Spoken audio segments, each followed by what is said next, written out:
Yep. Yep. All righty. Hey, look at the shirt. Louisiana Crunch Cake. Yes, we got a Louisiana Crunch Cake. I couldn't find any yesterday. Hey, I want to say thanks for coming along and welcome to Sunday Night Live. I should get one of those recordings that goes, Sunday Night Live. Okay. Well, we don't have one of those, so we'll have to make do with what's going on. So I want to say hi to everyone. Hi, RNRV Chronicles and Emma Brown, Lou, and Eva. I've not seen you on here before, so welcome. Hey, old grunt. How you doing? Good evening. And Darlene, how are you doing? How is everything out there in your neck of the woods there? Let's see, if you're near Chattanooga, yeah, holler, brother. There we go. So hey, I want to say Green Hubs is in the house too. Man, I got my cowboy coffee going, so there we go. And all right, so where do we start? If you want to ask a question, hey, Camping All Out, if you want to ask a question, I went ahead and put it up there on the banner, to go ahead and put 3 question marks in front of it. And then also, if you're not maybe you don't like Facebook, but if you are on Facebook, go on over to Facebook and join our Facebook group. It's the Facebook Random Adventures 2.0 family. Okay, so a lot of people will post on there that are part of the Random Adventures family. They'll post on there, and we just share stuff, building like a little community on there. And I think we've got about 360 people on there now. So it's growing. So go on over there if you're not a part of it. And if you are a creator, go ahead and post your videos on there so we can see them. All righty. So let me get that off of there, and I'm going to get that off of there, and I'm going to go back to comments. All right. So Matthew, hello, good buddy, cool people. Yes, you got that right. Hey, James, how are you doing? Mike, how are you doing? All righty. So Ozark, Michael Hardy, McCole. I think it's Michael, and I think I heard the other day on one of the premieres or a live or something like that you like the way it's spelt, but it's Michael, but you go by that's how you spell Michael, which is cool, right? Michael. All right. So if that's right, just go ahead and type it in there. That's right. So we had a really, really fun time the other night. So I'm going to get to that, to the my challenge for the Stealth Camping Alliance, but I kind of want to go over a little bit of what happened this week, throughout the week. That's what these Sunday Night Lives are for. And I do want to say, if you want to jump on and say hi, or get on board with me here, I'm going to put the hey Gunner, I'm going to put the hey Alpine Warrior, I'm going to put the link down in the description here. So let me go ahead and get that, make that copy that, and put that down in here. All righty. So click. All right. So that is the link. So you will just pop up like in the green room. I don't know if it's green. You'll have to let me know if it's green. So so you can see behind me here. So let's talk about Mail Monday. All right. So Mail Monday was awesome. And I don't see Johnny on here. Johnny D. Torres. That was the coolest thing in the world, is this oven, this Coleman oven. And he got it, and his note said to use it for car camping. And I thought that was really cool. And I was trying to figure out how to use it because it says you can set it on a Coleman stove, which I don't have a Coleman stove. However, Old and Crackedated is on here, and he got me that burner. Now, I did try to set it on the burner, but it's a little wobbly. So someone commented, which is very helpful, said that I could take several bricks and put it on the sides to make a base, and then put that burner, that Old Crackedated. Let me get my cowboy coffee off, and I'll show you that burner if you haven't seen it yet. So this is the burner that Old Crackedated had sent. And if you wanted old and crackedated, do you mind if I share the story on how you got that name? Yeah, yeah, yeah. Just throw it in there if you don't mind me sharing that, because I think that's a cool story. This is the burner here, and like I said, it just wouldn't set right on it. It's wobbly. So someone mentioned that I could dig a hole and stick this down in it to set that on the ground. I can set that directly on the fire on hot coals, or I can actually get some bricks and just elevate it and then put the burner. I don't know why I didn't think of that, but that's great. I appreciate that feedback. They have a slightly larger burr. Okay, hi y'all. Okay, please hit the thumbs up. Yes, please hit the thumbs up. Hi, Alpine Warrior. I hope you're able to get some sleep. Yeah.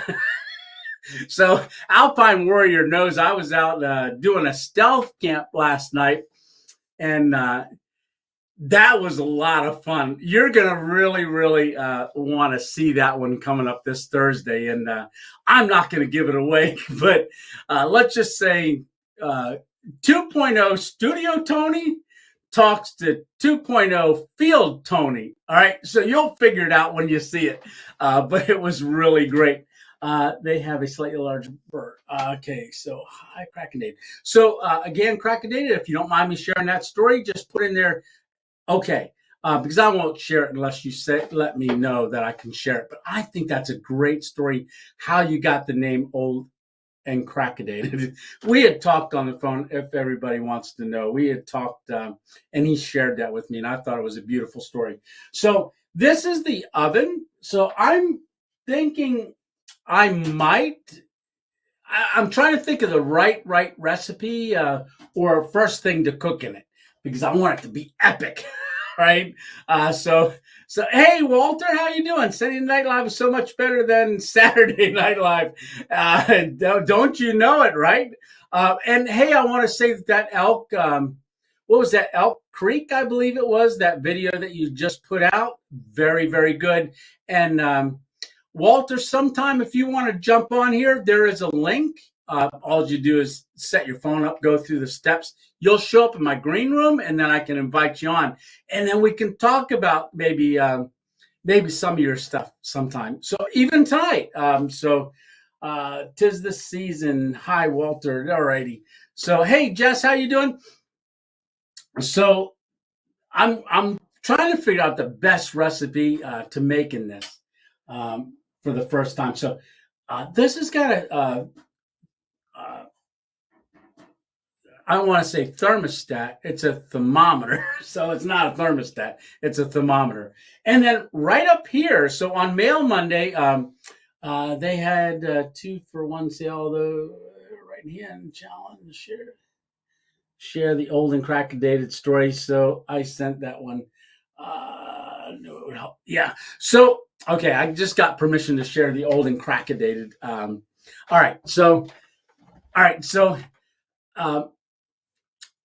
he shared with me that his wife of 10, passed away about 10 years ago, but he adopted the name Old and Crackedated.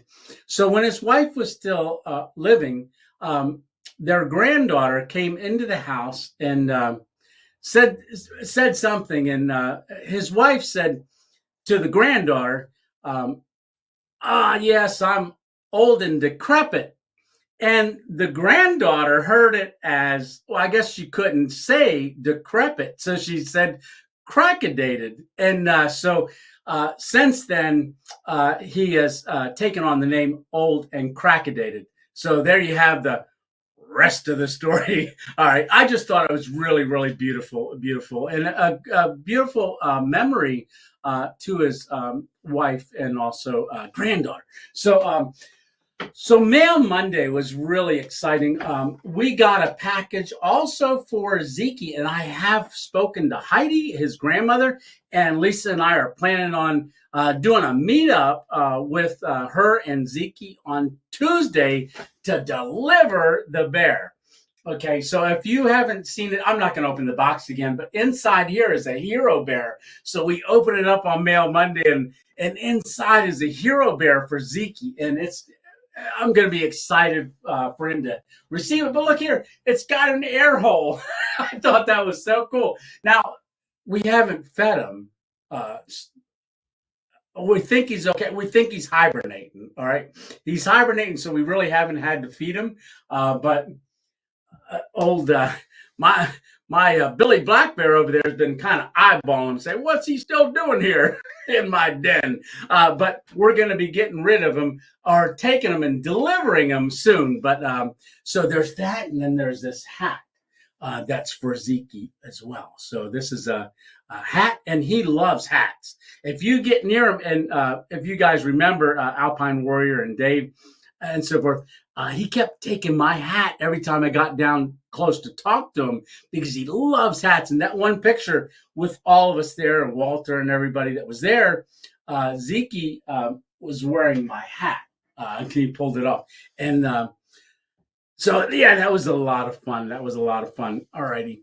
So we have that. And then these fiber trekking poles, they are really nice. I did not get a chance to use them this week. I wanted to use them this week out on my stealth camp, but I don't do hammock camp because it is right smack dab in the middle of hunting season, and there's arrows and bullets flying. And with this white beard, walking through the woods, someone may mistake it as whether I have orange on or not.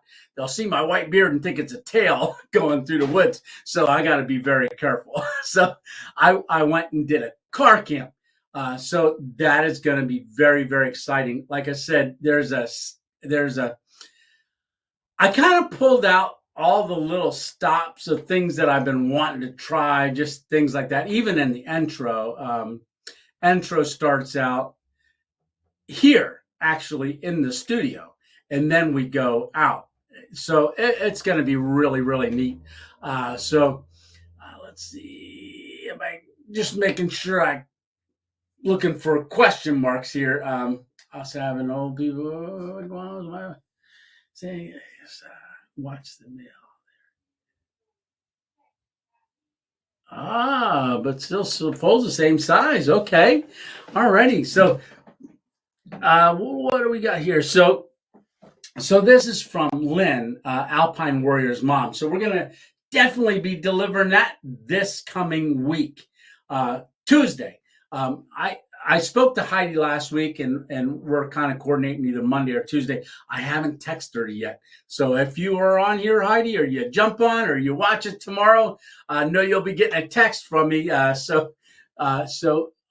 Say device not connected. All right.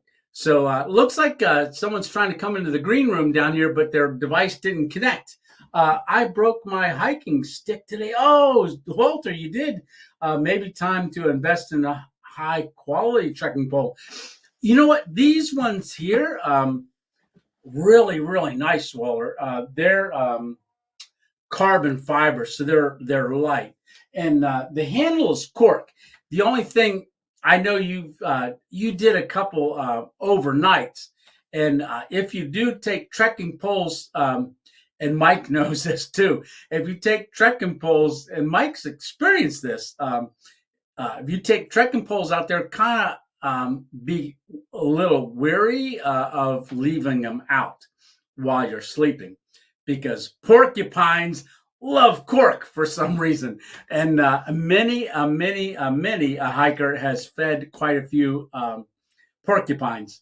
Let's see. I broke my hiking. Is that code for something? Yeah, both of you. Oh my gosh.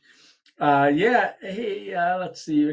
Arizona needs used. So Dave, RVRN Chronicles, is on his way driving to Arizona. I know you're not there yet. So, hey, Canadian Beaver, how you doing? I'm sorry I missed your video. I'm gonna have to watch it a little bit later. I'm just on live days, I get like, oh, I'm trying to get the studio set up back to because I was out last night. So when I go out, when I come back, I unload everything. And Mike, I did use this backpack. So this Osprey, it's unloaded, and everything that I took with me is back somewhere where it goes on the wall, and it's ready for the next time that we go out. So generally what I do is I keep everything out of the backpacks so they're completely empty. And then what I do is when I go to plan for a random adventure, I will, in fact, here's how random it is. Sometimes it'll be around 10:30 in the morning, and I'm going, should I go? I don't know where I'm going to go. I don't know what I'm going to do. And then by 11 o'clock, the wheels are turning, and I'm heading out the door to do something. So that's how random it is. But Canadian Beaver, I missed your video. I'm looking forward to seeing it. I saw the pictures and stuff. So that's everybody's doing their camping challenge for Stealth Camping Alliance, which Squib had put out to be a cooking challenge, which I was really, really excited about doing the cooking challenge because the cooking challenge for me, that was a challenge, but it's also a way to kind of just jump into something. I love to cook. I really, really do. All righty. So one thing that we got, let me just move this out of the way here. I'll get this back over to go for tomorrow.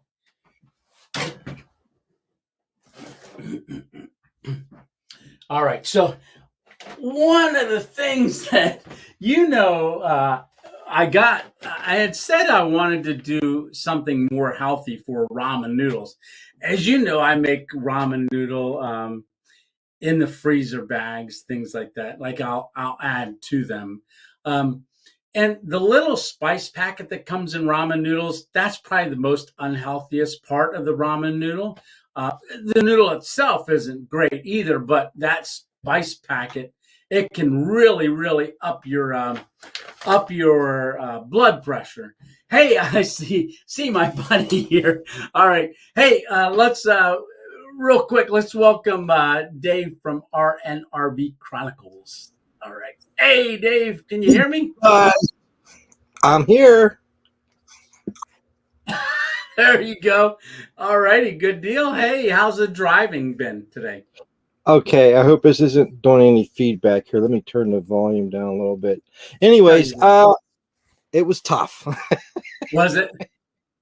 It was tough. We're somewhere in Tennessee. Katie is actually over at a friend's house in the local area here, having dinner with her. And Peter's right next door. Our friend from from up north in Canada.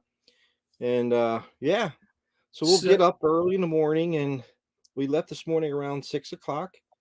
And so I'm sitting back on the bed, just sitting here. I'm like, I was going to say the cabinets look a lot closer to you than they did out when you're all got the things pushed out. Yeah.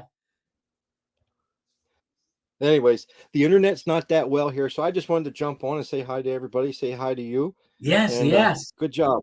Hey, about your upcoming video. Stop giving it away. Oh, yeah, okay. Okay. Everybody watch. Yes. Watch. You gotta watch. It's funny. It's good. Yeah. It's really good. Anyways, I just wanted to say hi. Like I said, the internet's not that well here. And hey, Walter, I want to throw it out to Walter. Click that button and come on board. Yes, Walter, definitely come on. All right, guys. Yeah. Hey, Tony, I'll talk to you later, man. I'll keep watching. All right, great. Love you, buddy. All right, see ya. Good job. Bye-bye. Thanks. See ya.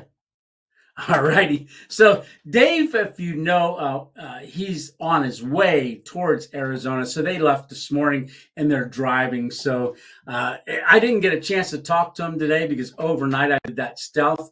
And then he left. I think they got up at 5:30 to drive out. their one friend from Canada, Peter, also is caravanning kind of with them. So they're making a little caravan out there. So I was kind of wondering how he was making out today, but I'm glad he jumped on and let us know. Yes. So what I wanted to say is I had gotten these ramen noodles. So this is brown rice and millet. It's this Lotus Foods. I believe I have this on the Amazon store, I believe. If not, go on to Amazon. I think they do carry them there. But so I had been saying I wanted to continue to do the ramen noodles and so forth, but I said I wanted to start trying a healthier version. So believe it or not, this thing only has 2 ingredients. There's not too many things out there that you can find with only 2 ingredients anymore. But I don't know if you can see it. 2 ingredients. So ingredients is organic brown rice flour and organic millet flour. 2 ingredients. That's crazy. So there's an upcoming meal with this that I get pretty creative with. And let me just say, it was delicious. I want to also thank Emma Brown for giving me a quick message on Patreon. I believe it was on Patreon, because I had received a sticker from Dave and Joanne from Maine.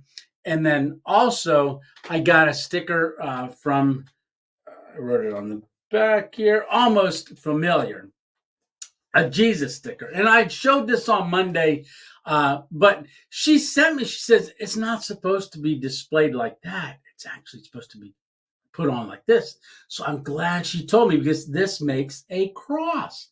Look at that. Isn't that wild? And, this is almost like an infinity sign. I thought that was so wild. So I'm glad I didn't stick it on the back of the Subaru yet, because I would have put it on like this, but I got to turn it this way. So Emma Brown, thank you so much. I greatly appreciate that. Would love to get into the chat at some point. I am just completely technology illiterate. So, yeah, Walter, definitely maybe try. Maybe you and I can do a off live sometime just to play with it, because this would be a great application for you as well. It's very easy. I put a link in the comment section. You just click on it and it actually walks you right through it. If Alpine Warrior's on here, I think that was the first time you had done it as well. Alpine Warrior was last week. And prior to that, first time I did it was with Green Hubs. So yeah. It's pretty cool. So Indian Hammock, hey, how you doing? Dave, you are the best man. Yes. So all right. So that main sticker, it says I love me. But that stands for Maine. So I have to be.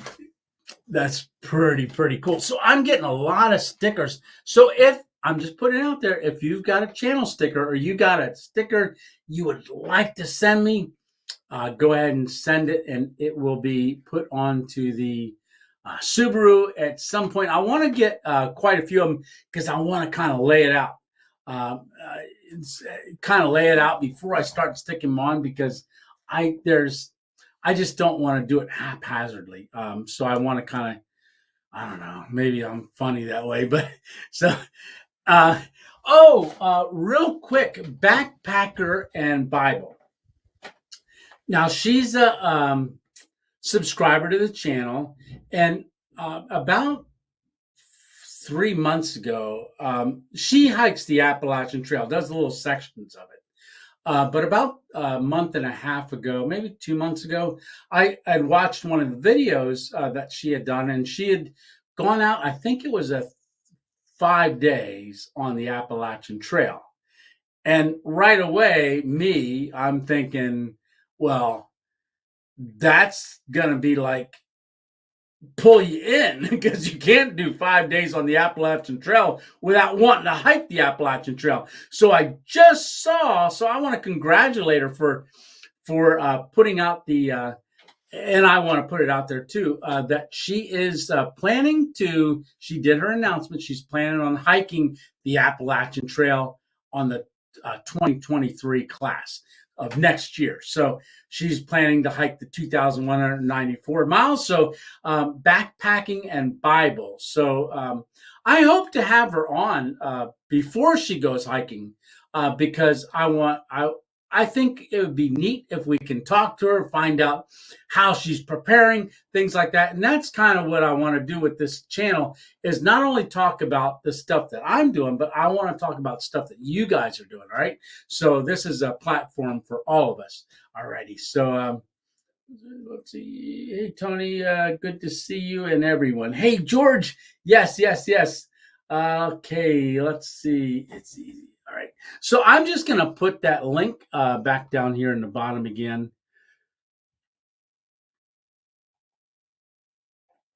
Paste.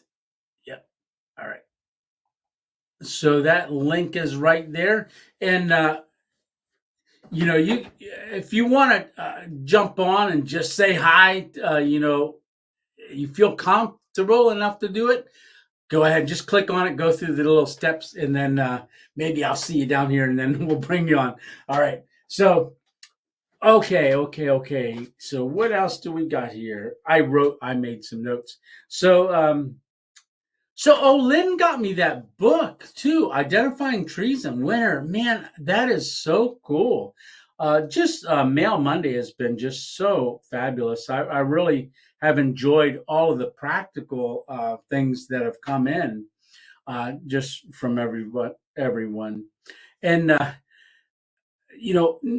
only the ramen noodles, but I got that sunflower, like peanut butter, but it's made out of sunflower seeds.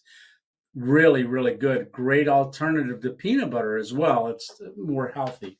And I'll tell you what, it goes down pretty quick. I'm a peanut butter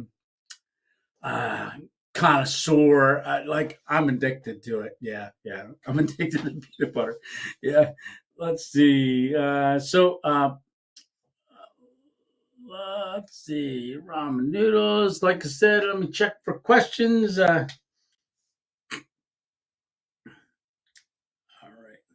Yeah, sun butter, especially the sun butter chocolate cups. Ooh, that sounds good. So very much. Let's see, brother. All right, look, check the little room there. Nobody's on.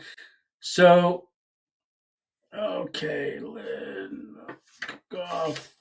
All right. So, all right. So the cook off. Oh, wait. Let's hold off on that for one more second. So I know I've done quite a few reviews lately. And that's because companies, I said yes to one. They actually sent me 3 heaters. And I wanted to just get them all out at one time. So I kind of flooded it a little bit with some of the reviews. And I know they're not hiking related, but they were just a review of their product, the space heater, and there was a portable one and 2 infrared ones. So I did throw those out there, and they're great little heaters. They actually are. The wall-mounted one that you could either mount to the wall or have on the floor, I really liked that one a lot. I would say that one was probably the one that I liked the most. But one thing that I didn't like about it is that I thought it should have an automatic shutoff if it tips over. All right. And it doesn't. Only the wooden cased one did that when I tipped it over, and I showed that in the video. But so I'm going to do reviews from time to time, and I like doing the reviews. I do. It's not a review, but I did the hammock one the other day. The hammock and the underquilt, that was from that O-Life, who also is the one company. They do that O-Light, O-Bulb. Oh, Hey, Green Hubs, I see you trying to come in here. All right. Hey, I'm just going to bring Green Hubs on real quick to say hi. All right. Hey, Green Hubs, how you doing? Oh, can't hear you. Yeah, How so about now? now I can hear you. Okay. Yeah. A little bit of a reverb, but not bad. How am I sounding to everyone? Am I You sounding sound okay? good. Okay, good. So you're coming all the way from California. I just want to say hi. That oven from here looks like it's a safe.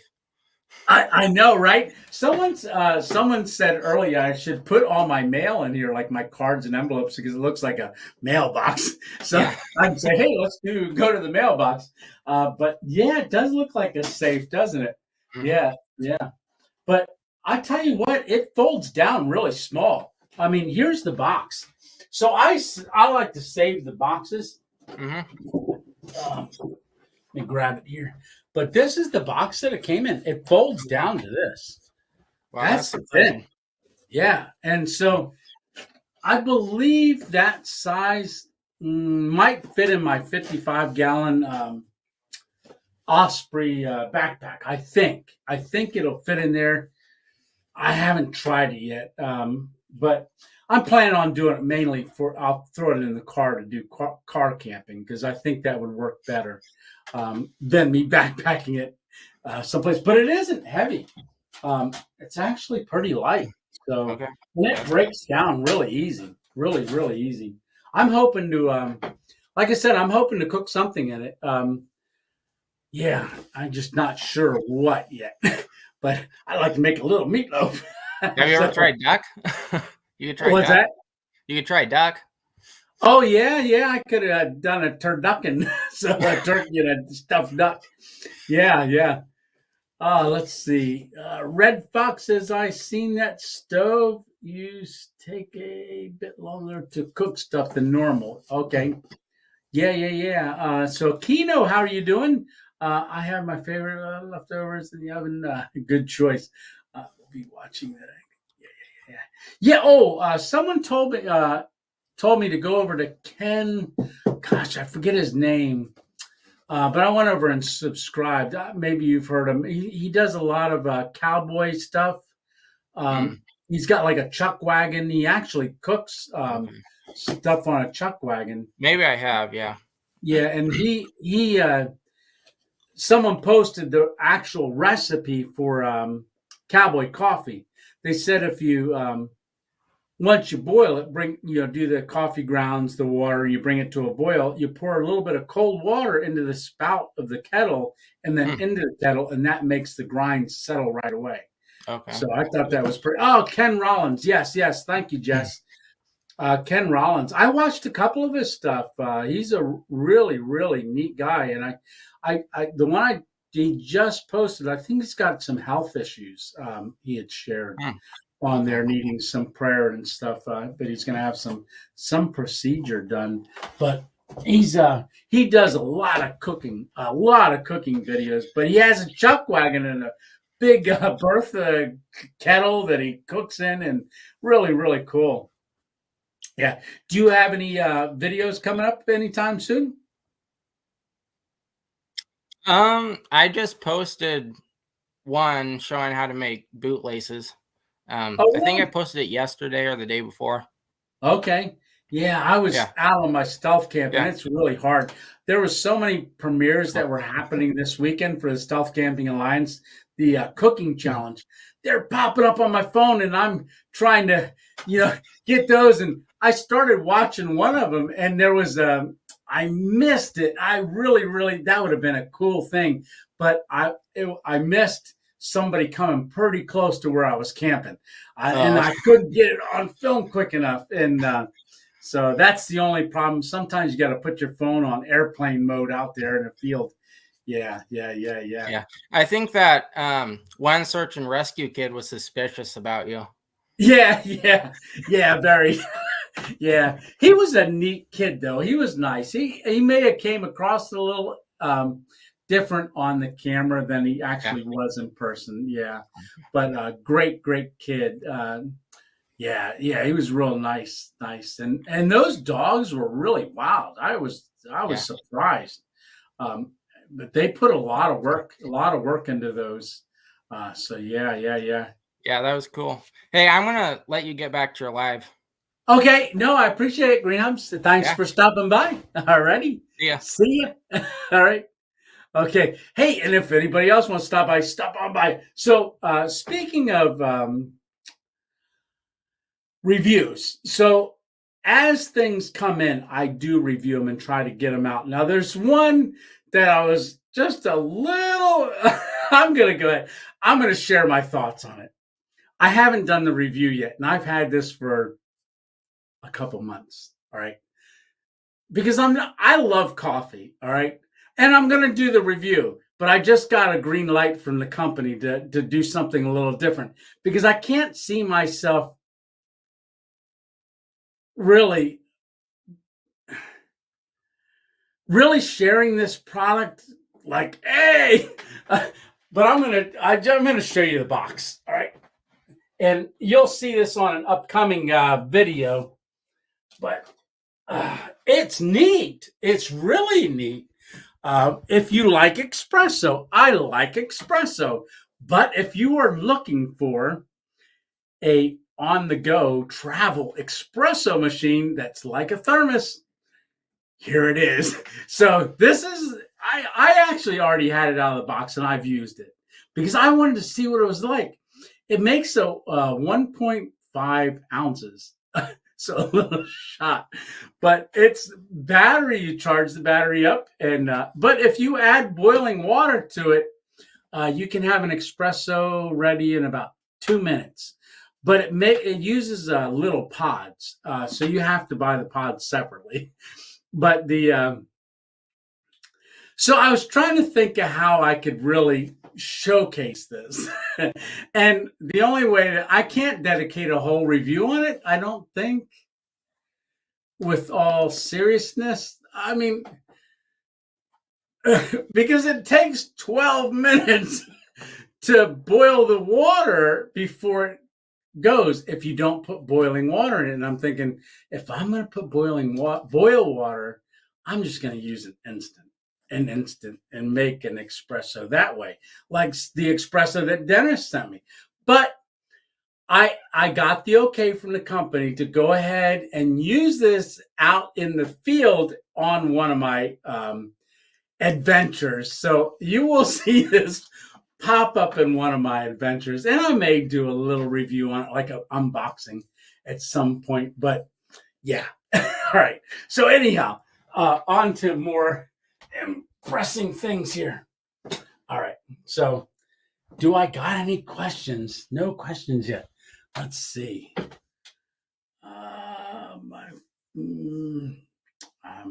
Hey, Hammock Mountain, late to the party? No, you're never late. All right. I mean, that's cute. Yeah. Review some of my stuff too. I haven't gotten very much footage yet. All right. So, hey, Tony, just stopping by, says Shade Tree. How you doing, buddy? RIG up, and RIG is up north. So thanks for stopping by, buddy. All right. So with Mail Monday, so like I said, that was just really an awesome Mail Monday. And then I put out all those reviews on the little heaters and stuff. So then we had Thursday. All right. Okay, hold on. We got someone in the green room already. So this is looks like Red Fox Outdoors already.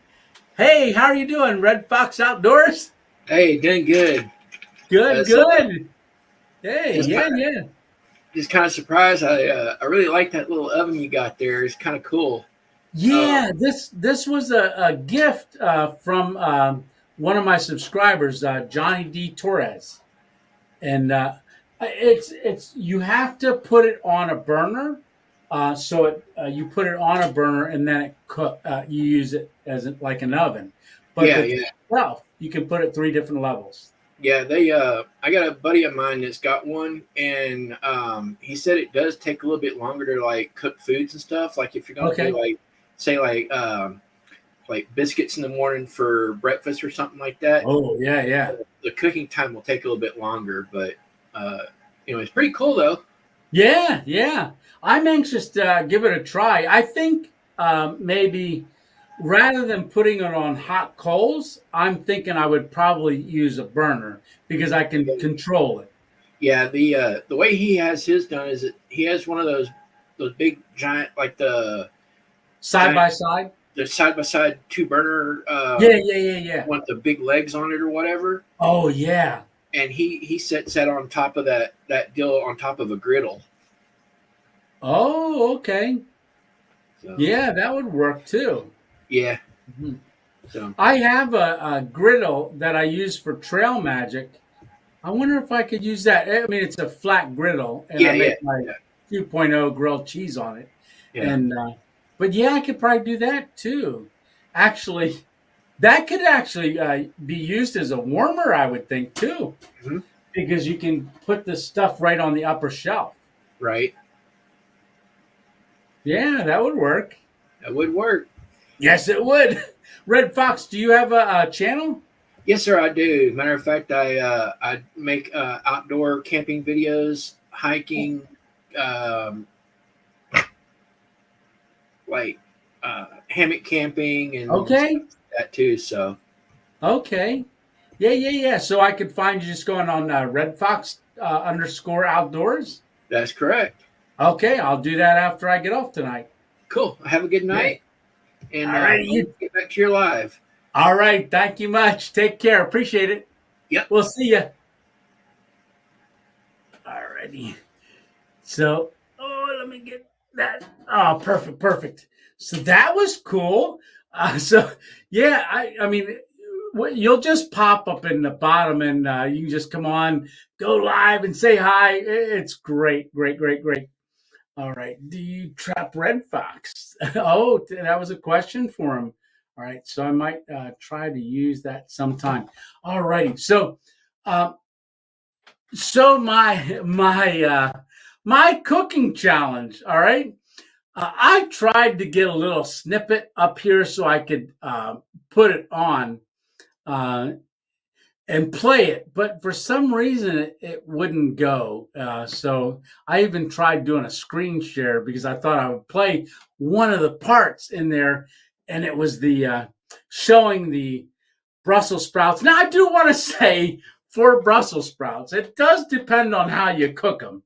I'm going to say if I don't win, that's probably was my downfall. I picked Brussels sprouts for my vegetable because as soon as Brussels sprouts hit the screen, I started getting so many comments going, oh, is that Brussels sprouts? And ooh, I don't like Brussels sprouts. But they were fresh. They were from my garden. I picked them that morning and took them along. And they were actually frozen when I picked them and took them out. But then we had the steak. Oh my gosh. I could eat that steak again right now. So we had the steak and then cauliflower. I thought, well, hey, I'm trying to do it a little healthier. So instead of mashed potatoes, well, it's not only healthier, but it was a lot quicker than boiling potatoes to make literal mashed potatoes, unless I used instant. And I didn't want to use any instant. I wanted to make everything on the go that day. All right. So the steak was awesome. I just love the steak and backcountry steak. Thank you, Walter. Yeah, I'll tell you what, and for like a week and a half, I scoured the YouTube. I did. I know how to cook a steak, but I wanted to do it in the skillet, in the cast iron skillet. And I thought, I'm not as from the grill. Yeah, I can do the grill, but the skillet I was a little unsure of. All right. So I scoured YouTube going, what's the best way to cook a steak in a cast iron skillet? And everybody's got a different way, believe it or not. But there was one guy I found that actually got into the kind of the science of it. All right. So I was intrigued and I was like, "Whoa, this is good." So, and he was the one that had the, about salting it. And he said, when you salt it, and I do this, I was guilty of this. I salt it, both sides, maybe let it sit for a couple minutes, then throw it right in the pan. No, not what he explained. So what he was explaining is, and maybe I'll explain it here just real quick. So what the salt does is it pulls the moisture out of the steak, right? And you wonder, that's not good. I want a juicy steak. Well, it would. You wait, all right? So don't salt it and then throw it on. You want to wait. So you give it some time. And in about 10 minutes after you salt it, you'll see it get real wet. And I used the kosher salt, the thicker salt. If I used sea salt or something like that, it would have been okay, but that's really fine. You want a more coarse salt. I didn't have any coarse pink salt or anything like that. So I used the kosher salt. So, but it pulls the moisture out and you'll see the steak gets very wet. That's the moisture from the steak coming out of the steak. But you wait. It's hard to, but that's when you need to wait because the moisture comes out and it lays on the top. But then at a certain point, it starts going back in. The steak becomes a sponge and it soaks not only the juices back into itself, but it takes some of the salt with it. And then you get the salt into the steak and it seasons it deep and begins to break down some of those fibers. When the steak looks dry, all right, I probably maybe threw it on just a hair too soon, but it was cold and I was getting hungry. But you want to wait till it's dry, all right, looks dry. And then I probably used a little too much of the avocado oil. I didn't realize how much I poured and it got a little much. Next time I'll use a little bit less. So when I poured that in, then it heats up. You want to get it to about 450 to 500 degrees, that pan. And you use that high heat avocado oil because you don't want the oil to burn. So you sear both sides. And I would say 3 minutes a side is roughly about right for the thickness that I had, maybe even a little less. All right. But then you kind of back the heat off, and then it said to throw the butter in. And here's where you start basting. And when I said you take the spoon and you baste it on there at least 100 times, literally it's at least 100 times. So you just keep spooning that up and over the steak, and you see the butter running off and it was bubbling. You do that at least 100 times, and then you pull it completely off the pan, put it on the cutting board, and for as long as you cooked it, you take half the time that you cooked it and allow it to rest. All this made perfect sense when the guy was explaining it, and I tried to retain it as much as I could, and then I went ahead and then did it. So, hey, Stitch, how you doing? I like salt and steak a day or two before. Yeah. Hey, Carl, welcome to the party. Tony, there is a channel called Do. Okay. Dio, let's see. Yeah. All right. I'm just catching up quick. So I don't see any question marks. So let me put this up here real quick.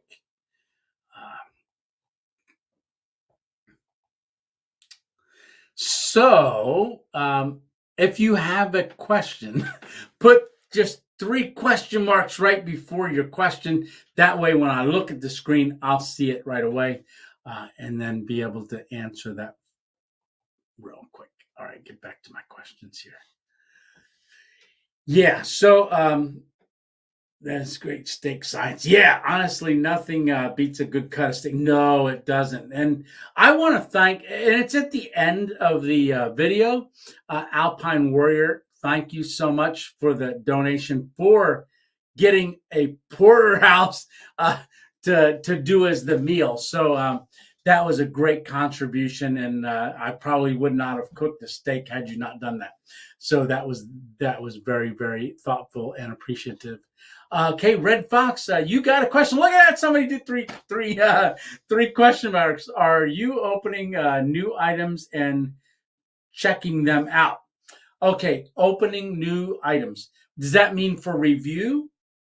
Another good trick is to marinate your chicken in yogurt. Oh, wow. It will turn out super juicy and tender. Thanks. Okay, yeah. So, opening new items. All right, so I don't know if it's gonna be this week or not, but I just got this, I believe, on Friday. I think 3 weeks ago, I got the one part of it, and you can see it back here. So let me move this oven and get this up. So I am going to be reviewing this thing here. So it's kind of like a Jackery, but it's all phase. So this is 1,000 watt smart energy device. So I am going to review that. And the company was gracious enough to send a 200 watt panel setup with it. And I haven't unboxed anything yet, but I am going to unbox it. Probably, I think I might do this one this week, I believe.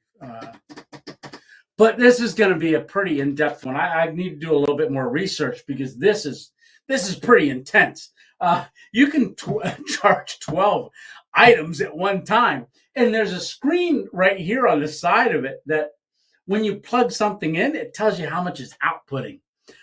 So if you plug something in and it says that it's outputting, say, 10 watts, you divide that by 1,036 and it tells you how many hours you can get out of it charging it. So there's a little bit of things to go, but there's input outputs. There's 12 outputs.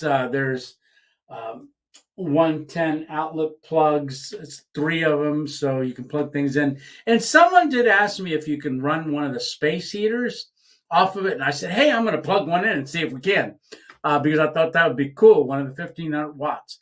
But I believe it's the last one that I reviewed, the wall-mounted unit, someone came on there and answered and said no. So 1,000 watt won't do it. And even if you could, it probably would only last for 1 hour. So my friend has a solar panel he let me use, and output meter too. Nice. It's pretty neat. Charge your phone super fast. Yeah, I'm looking forward to seeing what this does, because I actually want to. I'm thinking for the car camping playlist, and if I decide to do, or not decide, if it ever comes about that I'm able to do, say like that drive, that large drive, to say like Arizona or something, and do camping along the way, this would be something great because you can charge it up by the car. And then if I do a car camp, like a day, like I'm going to be around the car and can set the panels out while I'm working on stuff, charge it up that way. That would be a really neat thing. So we're going to see how it goes. But that give, send, go. I did put a thing out there, and gracious enough, somebody contributed $125 towards that venue. So looking forward to that. Yes. Once I'm able to do it. So great question, darling. Where's that question? Let me scroll up here. I saw the 3 question marks and it went so fast.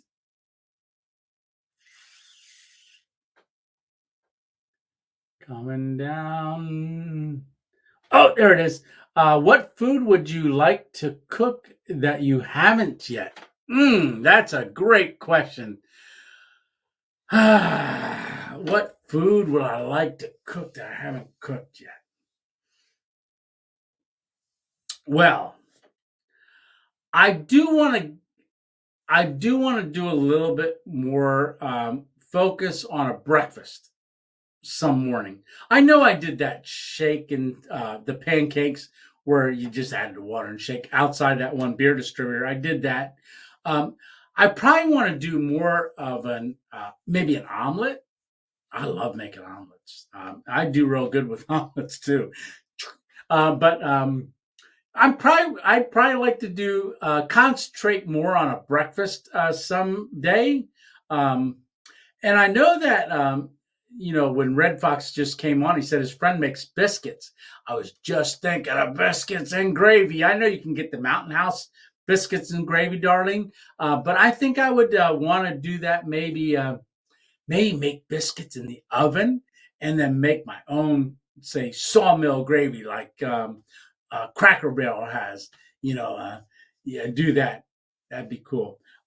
Tony, I made French toast. I put a couple of slices of bruschetta into Ziplocs and oh wow, yeah, mix the batter at camp to dip them. Yeah, that would work definitely good. Link to Give, Send, Go. I haven't figured that out yet. I set it up and I haven't figured out what my link is. I'll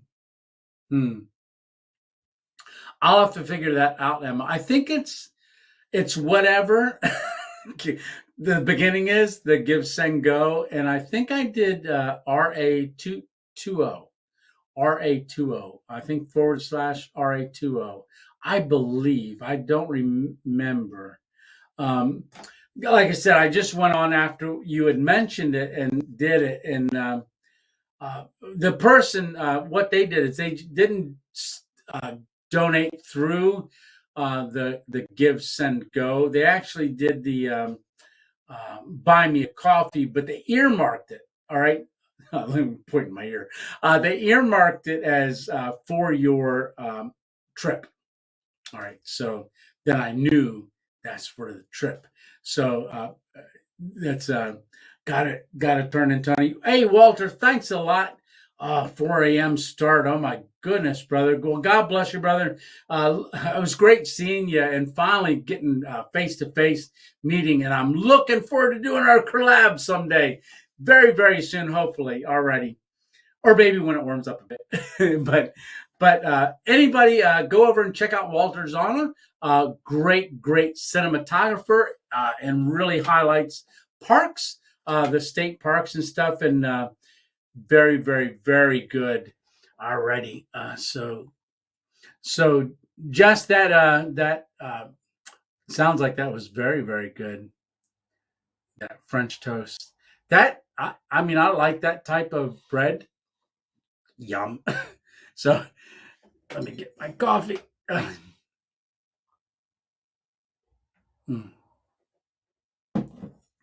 Alrighty. So, any more questions?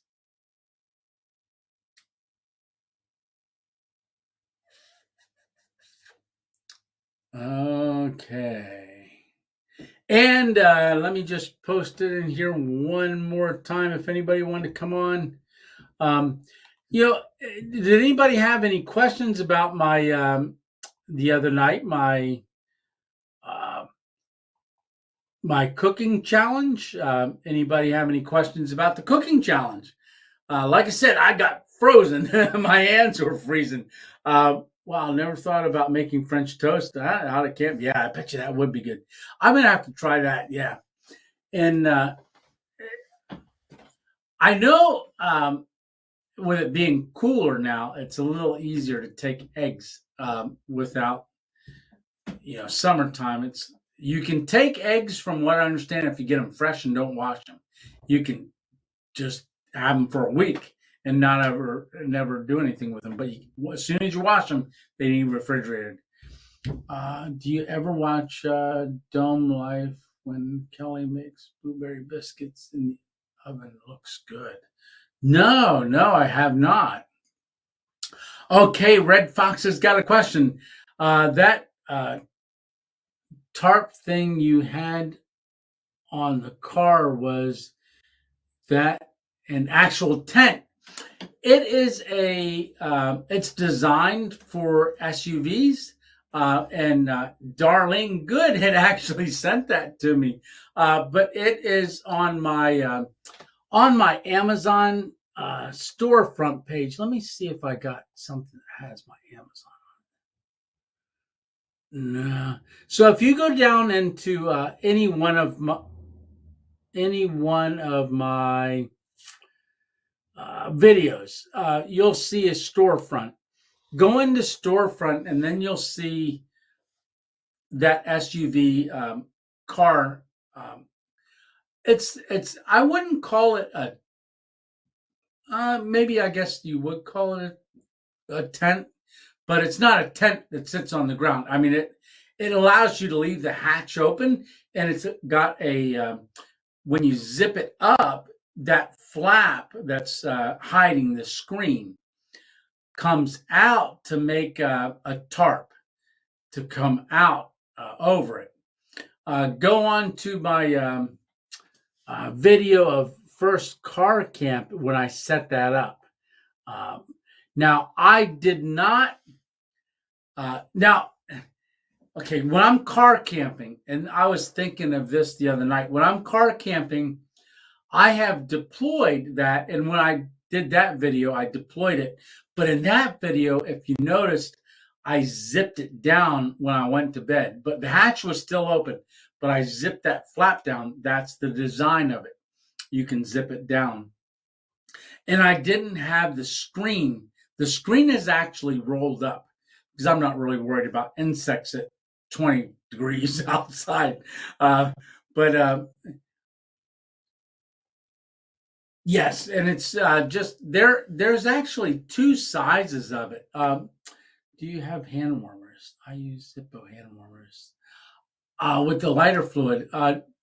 No, I don't have a Zippo one, but I do have hand warmers, and I did take one with me, and I don't know if it was just so cold. It didn't stay hot. Maybe it was expired or something, but it just didn't stay hot. Was your backpack extra heavy with more pins and accessories? Yes. So, but fortunately, when they said for the challenge, they said you can do any kind of a stealth camp that you wanted. I originally thought, okay, I'm not going to hammock this one. I'm going to take the car because anything that doesn't fit in my backpack, I wanted to utilize a table because I have the little Trekology table, but I thought there's no way I can cook that steak and do the boil the water for all the other stuff and do saute. I can't do it.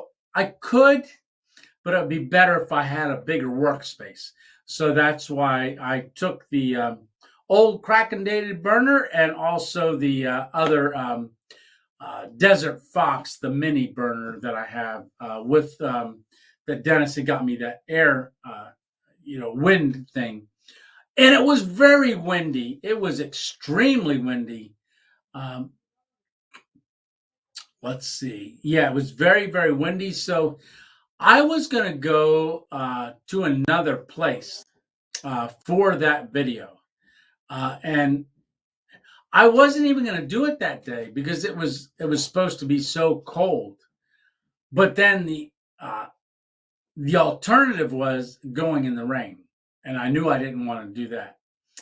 So it just so happened that I went and I decided I'm doing it. So I went to the butcher and I got the steak.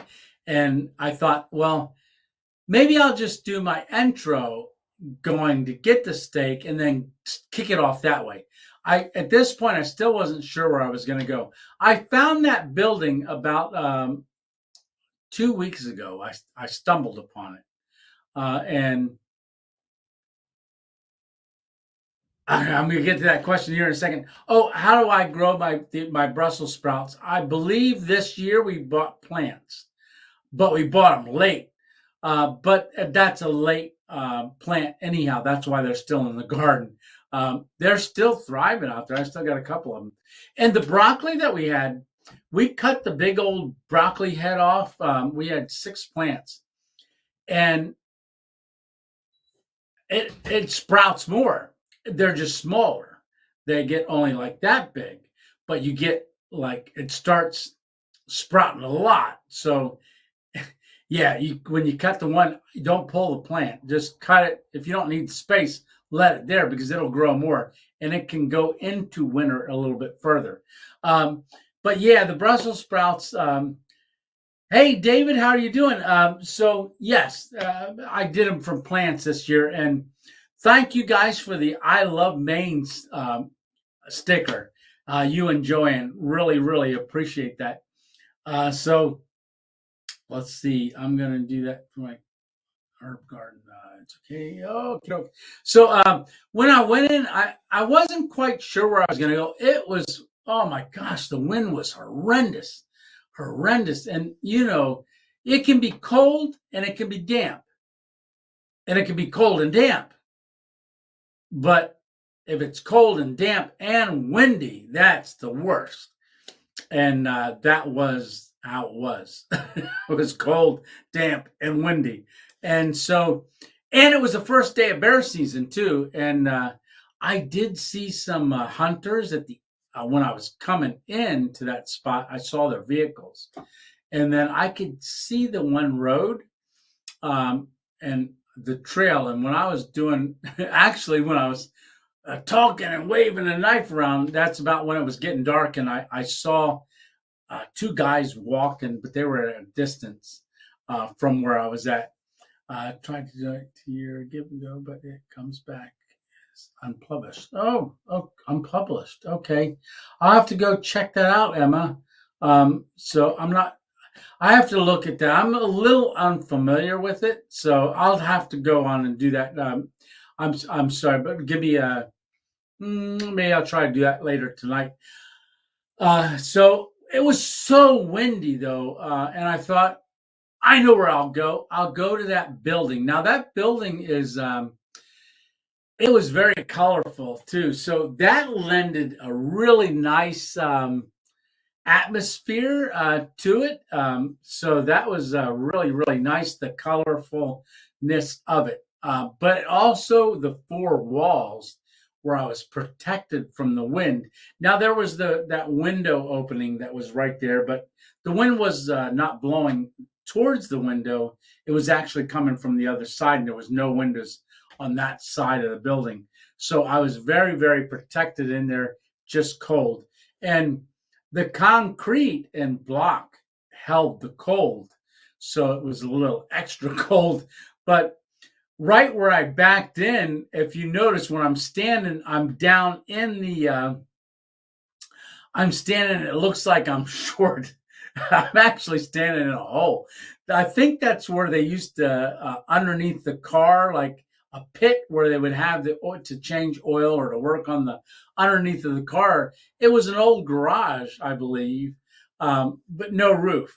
And it just lended for a really neat atmosphere for cooking, and I had a blast. And I didn't realize, but someone said, "Boy, you're doing a happy dance. Steak must be good." Well, I was dancing because I was cold, and it was a good food. So I was doing a happy dance, but also because I was cold. Yes. And let's see. HM, they don't eat. I just didn't want food for the snake. Yeah. So one of the things that I enjoyed about that was the ability to kind of showcase not only the cooking, but also the camera work. So if you notice, there was a lot of camera work too. How did I mash the cauliflower into mashed potatoes? So that was interesting. So I started out, I put the butter in, okay, after I drained the water off. Now, where did I drain the water? I didn't dump it on the ground. I actually added it to my coffee and heated my coffee up with the cauliflower water. So I ended up drinking the cauliflower water because it was warm, and it actually helped to warm me up, and I got some nutrition out of it too. So, but as I was mashing it with that spoon, I'm like, this is not working. So if you remember, I had that oil in that bottle, that avocado oil in that little bottle. Well, I used the bottom of that bottle and I kept smashing them down. I started with the spoon, but that wasn't working too good. So I actually used that little bottle and I just smashed them down. And then I used the spoon to kind of fluff them and flake them a little bit. Yeah, gave protection against opening day bullets. That is true. That definitely did. And that is a neat place. I might revisit that again. I was trying to think of a place that I could attach the hammock to it, but there's nowhere that I could. Are you going to stealth camp regularly through the winter months? Yes. All right. So I plan to. My very first overnight ever camping, first overnight for the channel was a hammock camp in a snowstorm at 19 degrees in Centralia. That's the in the hammock camp and also stealth camp playlist. But that's the snowstorm. Snowstorm Izzy was coming up the East Coast. I just set my hammock and the tarp and underquilt up, but I didn't have a top quilt at that time. I didn't have any sleeping way to stay warm. And I thought as soon as I can afford to get that, and I think it was like $48, and it went down to 40 degrees, I believe, the top quilt that I have. I thought, you know what? I'm going to order it. And when it comes in, now that I've got everything, I'm going to go ahead and do it. So I went out. It was 2 hours before the snow was supposed to hit. And it actually, it turned out to be a great camp. Now, overnight, it heated up into the 30s. So even though it started out really cold, it actually heated up throughout the night into the low 30s. In fact, the snow turned to rain and sleet at one point at night, or else we would have gotten a lot of snow. But the wind picked up, and my first time ever in a hammock, I was really surprised at how much I liked it. I didn't think I'd like it because I'm a stomach and side sleeper. In a bed, I sleep on my stomach. As soon as I go to bed, I can start out on my back. But within 4 or 5 minutes, I'm over on my stomach, and my right leg is out to the side already, because that's just where I get comfortable. And I thought, I'm not sure if I'm going to like a hammock, but the hammock was the cheapest way for me to start getting out there and camping and doing overnights, because it was cheaper than some of the tents that I was looking at, and it was lighter. So I thought, well, I'll be able to backpack with that a little easier. So that's what I did. So yes, long answer to a short question. I do plan on stealth camping throughout the winter. Stealth camping, just wilderness camping, and car camping. So now that I'm doing the car camping, I'm adding that into it more. So, and Darlene, just you're making it happen. You made it happen with that mattress and the canopy part that goes over it. Just really, it's coming in so much. So it's opened up the doors tremendously. Definitely has. So let's see. Yesterday, you tried one day. I'm a side sleeper, Jess. Yeah, hard for me to even to the hammock. Yeah. Cot. Yeah, the cots. Alpine Warrior, you got a cot too, I think you said.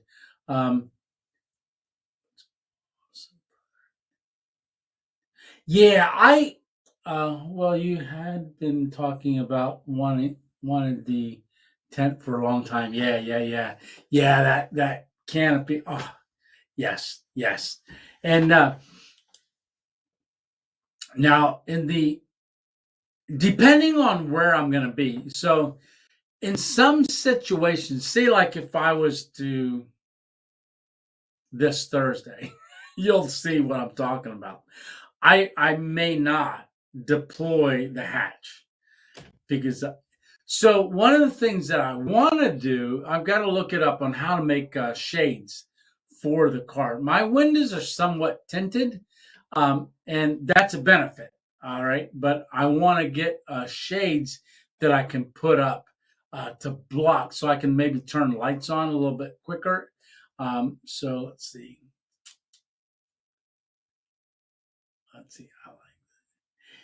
Yes, James, there are things for the hitches. I don't have a hitch on the Subaru.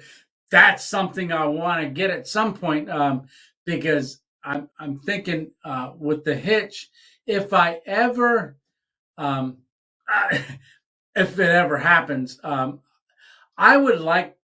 I was in talks with a company, but they said they didn't have the budget for it this year. Maybe next in the spring or something. An e-bike. So with my stroke, I can't hike too far. So I've got to, that's why the channel is kind of somewhat close to where I can get in and get out without too much struggle. But I was talking to a company because there's a lot of people with health issues that used to be very active, still want to be active, but they're limited based on distance. And there's only so much stuff you can do close by. Like some things are just further into a trail than 1 mile in. So I was in the discussions with them, and pretty high level discussions for an e-bike. But then the more I thought about it, if I get an e-bike, how am I going to get it to the trailhead? So I would almost need a hitch and a way to put it on. And I even talked to them about, if you provide the bike, would you also provide the bike rack? I'll worry about getting the hitch. But if you guys can do that, and they actually were considering it. But then a higher up said they were out of money for a budget, so they didn't have it budgeted for this year. But maybe next quarter in the spring or summer, I can do that. But maybe by then I'll be 100% back to normal. Like I said, it gets tight. And if you notice in that, so I'm a little bit more sensitive to the cold than I used to be. And this hand is more so just because the stroke, and it gets very cold. Even sitting in here, I know I have to put it under my arm sometimes, and this one will be warm, but this one will be cold. And my knee gets cold too. So I guess that's from circulation, but also related to the stroke.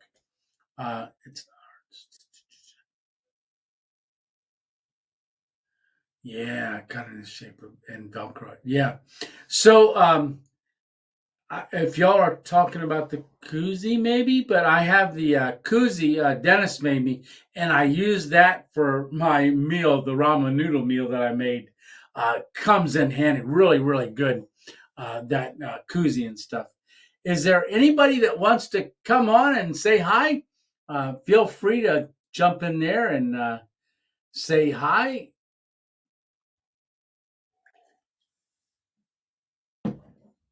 And then I think everybody knows to do the 3 question marks. And I can't see how long we've been on. An hour and 18 minutes. All right. So I'm going to go ahead and get this closed up here in a couple minutes. I'll just say, does anybody have another question? And there is a Mail Monday tomorrow. So tune in for tomorrow's Mail Monday, definitely. And that is tomorrow. I just recorded that one for tomorrow. And I think like I said, I'm looking forward to doing the review on this. And the only other thing we got coming up is Thursday night is our 5 p.m. Now, do you guys like the 5 p.m. release on a Thursday for the camping videos?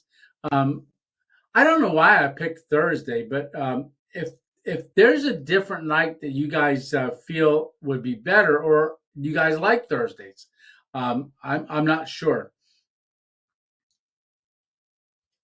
Yeah. Yes. Good night, camping all night. Thank you very much. See y'all tomorrow. Alrighty. Nerve deficiencies from the stroke may cause body. Okay. I'm thinking. I just found out from the doctors. I'm supposed to be, because I got to stretch this every once in a while. Usually, when I walk a lot, I get real tight in here. It's some spasticity. Have you been busted anymore besides the Walmart video? George, I have not been busted. Almost my bug out that I did when search and rescue showed up. I had not deployed the hammock because I wasn't feeling it yet. And there was just too much activity. So I hadn't deployed it. But if I had gone and put the hammock up, even just the straps, I would have gotten busted because the young man that showed up that they were looking for with the search and rescue for the practice, he'd have seen me definitely, and I would have been busted. But yes, the Walmart video, and that Walmart video, kind of as I was setting up, I kind of almost felt it. I felt, hey, this is not going to be an all-nighter. I knew, but at least I got to eat, right? Definitely. And then I went over to the other parking lot and I actually ate dessert.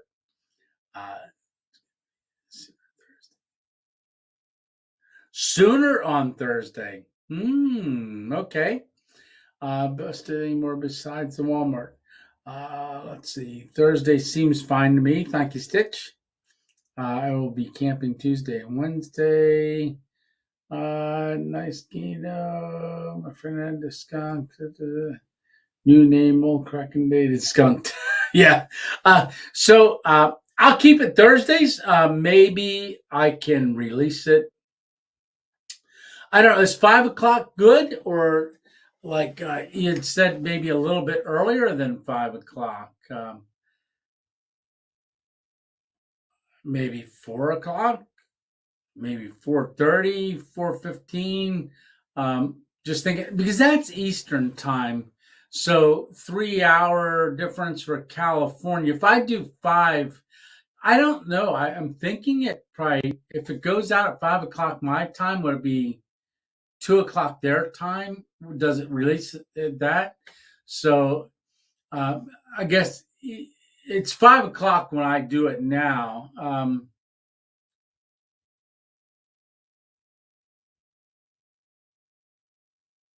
I would say keep as it is okay. Yeah, I'm just really not sure. I was wanting to search your backpack. The backpack that I have, the 55 liter, the one back there, that one there, the Athea, I think it's called.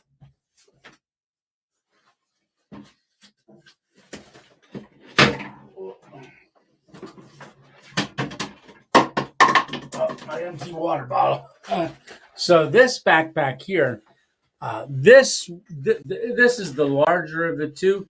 So this one here, I got at REI, and there's a whole process where I went down and they fitted me for it. So I actually went back the second day and got filmed them refitting me for it, because I thought it was so interesting how they had done all the adjustments, and they showed me where for me this is set for me. So, and they they showed me all the ways to adjust it, but they actually adjusted it for me. Oh, look at this. this is a fire striker. Yeah, neat. Carabiner, fire carabiner, I believe it's called. So I have that one on this pack here. So when I was out there, I forgot my lighter. So I did forget my lighter when I was out for the that challenge, and I've got like 5 lighters, and I thought I had one put in my backpack, but I forgot that that's the one thing I shouldn't take out of any of my backpacks. But fortunately, I had my fire striker, so I had that and was able to light my stuff. Did you tape Thursday's video yet? Disco Inferno, Thursday's video. So for me, I edit on my phone. So at 8:45 this morning, at 7, maybe 7:50, I recorded the last thing that I was going to record for breakfast. I said my goodbyes. Hey, Tony 2.0 out. Oh, but I said score the music first, and the music starts playing. Well, you know how it goes.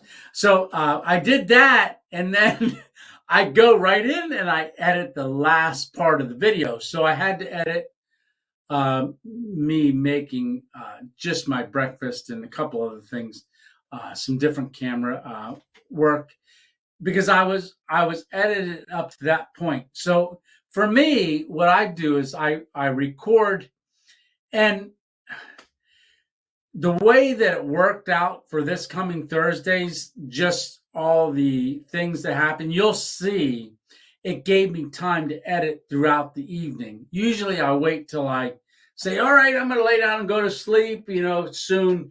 At that point, I start editing, and I do my intro. I do everything up till I say, hey, I'm going to lay down, and if anything happens tonight, I'll bring it back on. So I edit everything up to that point. So then when I get up in the middle of the night, because I always get up in the middle of the night, I will, if I do record something, I record it.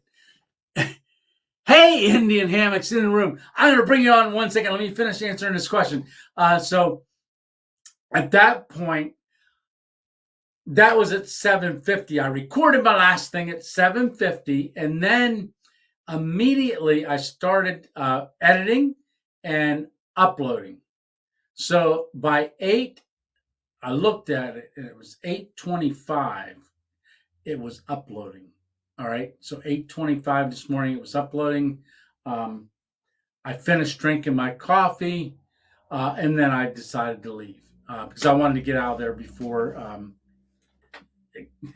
I got caught. Let's just say that. So, so I do a lot of my editing throughout the night, and then that way in the morning I can just, boom, I'm done. So the only thing I had to do is I came home here and got on the computer, did my thumbnail, did all the other stuff, and then scheduled it for Thursday. So Thursdays is up and ready to go. So if I wanted to hit make public right now, I could. So yes, it's all done. Doesn't come back. Probably been Supper Bear. If Tony doesn't come back, yeah. All right.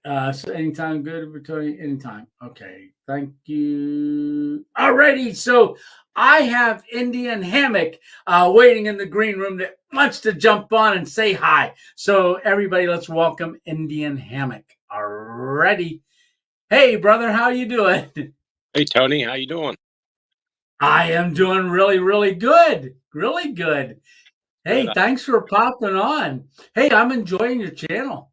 I've been enjoying your videos too. They're really yeah, thank you. Thank you very much. Yeah, so how long have you been doing YouTube? about a year and a half, probably. About a year and a half? Yeah. Yep.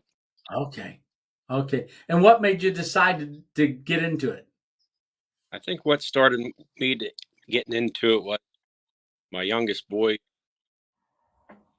He graduated and things, so I found myself summertime with not too much to do. So I started this as a hobby, and it's been nice. Yeah. And even as a hobby, it really gives you something to do, and kind of it's fulfilling for me anyhow. I get so much joy out of it. And is that something that you're finding as well? Exactly. Yep. Yeah, yeah. And I'm actually, a lot of times I'm going, oh my gosh, I got to get a video out. I mean, I want to get a video out, and I find myself thinking like, when can I go? What can I do? And I start planning. Yeah. Yeah, Get one out week. yeah. Say that one more time. I like to at least get a video out once a week. Yeah. Yeah, and I know before the stroke, I really not sure that I was getting once a week out. I was trying to, but it was actually a little difficult. But then, believe it or not, when I had the stroke, that got me into doing a video daily for my recovery, and doing that daily little 8-minute video gave me more and more confidence to get out and do more. And I was itching to get out and actually film. Back into the camping side of it. And believe it or not, this was the first Stealth Camping Alliance challenge that I took part in since my stroke. 2 days before my stroke, I did the March challenge, Under the Bridge challenge. I will.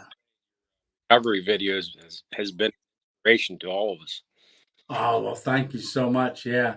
When you hear, for me, when I hear that, I'm like, really? But I am very blessed that other people are being inspired by it.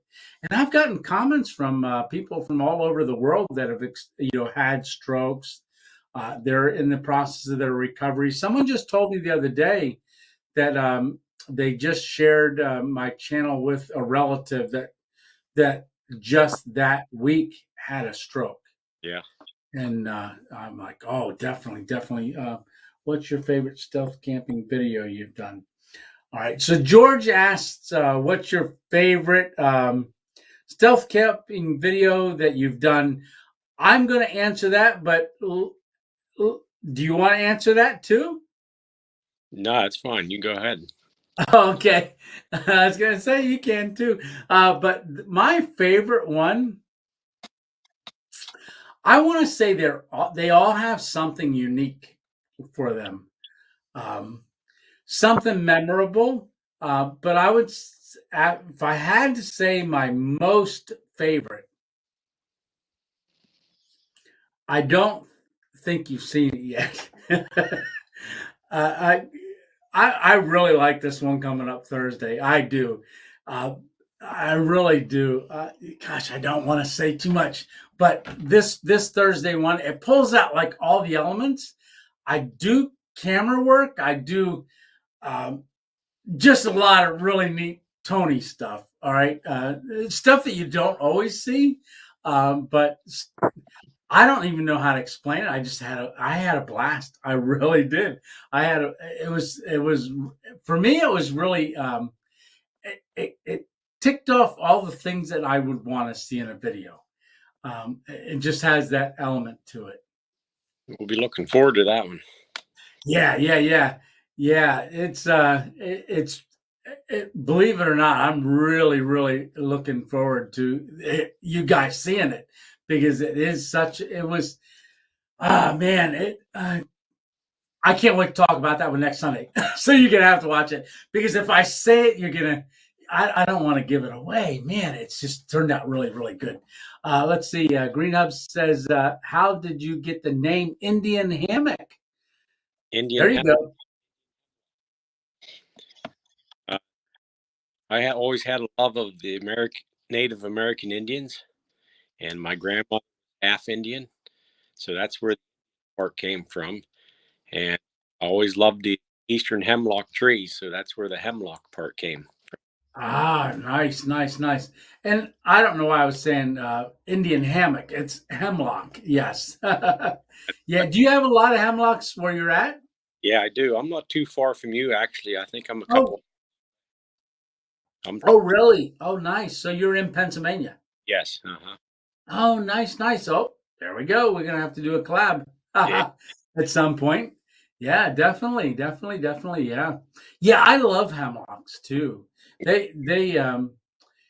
I know there was like a woolly aphid or something like that that was attacking the eastern hemlock there for a little while. Yep. I don't know if it still is, but I knew that was an issue at one point. Yeah. Yeah, yeah. They all had hair on them.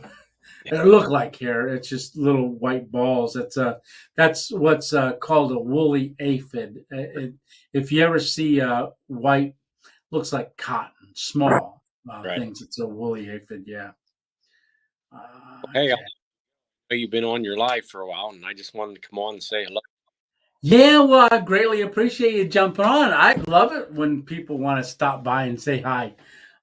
Yeah, and I greatly appreciate it. You're welcome anytime. And if you ever want to jump on and talk about a video that you've done or something like that, or something unique that happened, share it with me.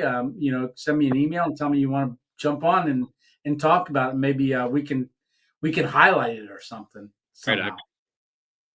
All righty. All right. Thank you. Have a good night. And You too. God bless you, brother. thanks for all your great videos. Oh, you're welcome. You're welcome. Well, thanks for watching them. Yeah, I greatly appreciate it. All right. Take care. We'll Bye. see ya.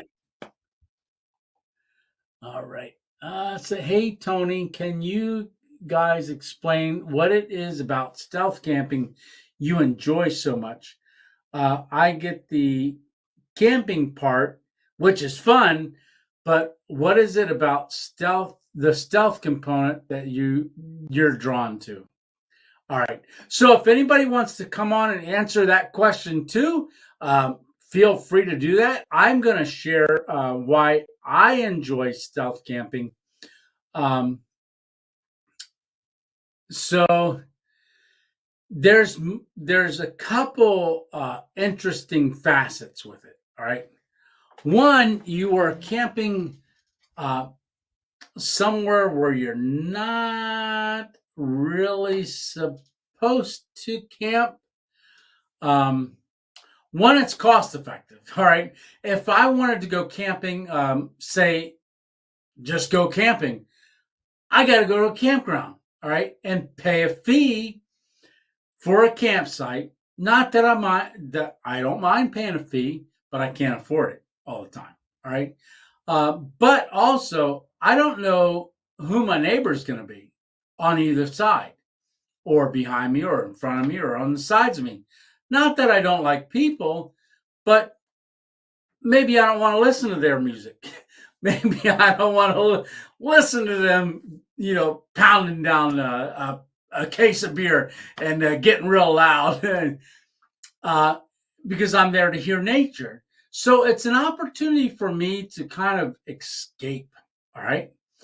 Stealth camping for me is escaping and also taking in nature, getting to a place where you've got that little bit of a risk factor, but it's not really risky to me. I'm not really feeling that it's too risky. I'm not really fearful, but I really like the fact of just kind of disappearing in plain sight, if you can say that too.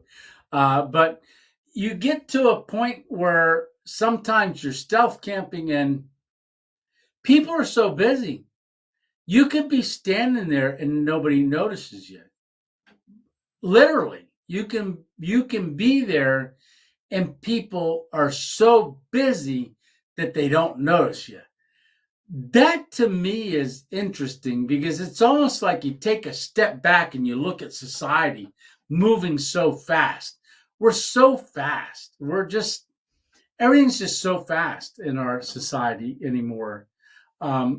Where stealth camping gives me the opportunity to step back And kind of what highlighted it for me, believe it or not, I was running. I was just as fast as everybody else, but then I had a stroke, right? That slowed me down, but it also gave me appreciation because I could look at things a little differently. One, I'm thankful to be alive, right? So that's number one. Number two is that it made me appreciate things and also slow down because things are moving faster than I am around me. And it gave me a chance to take it in. I hope that answered your question. But yeah, in this Thursday's video, it's actually pretty cool. It's got a really neat element. I really like this Thursday's video. I really, really like it. It's got a couple really neat things. And there might be a side to me that you haven't seen yet, or maybe you have. I don't know. I can't wait to talk about it. Let's see.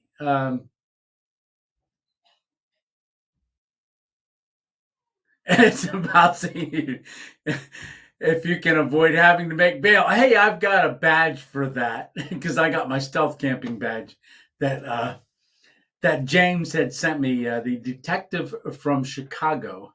So it sounds like you are celebrating early.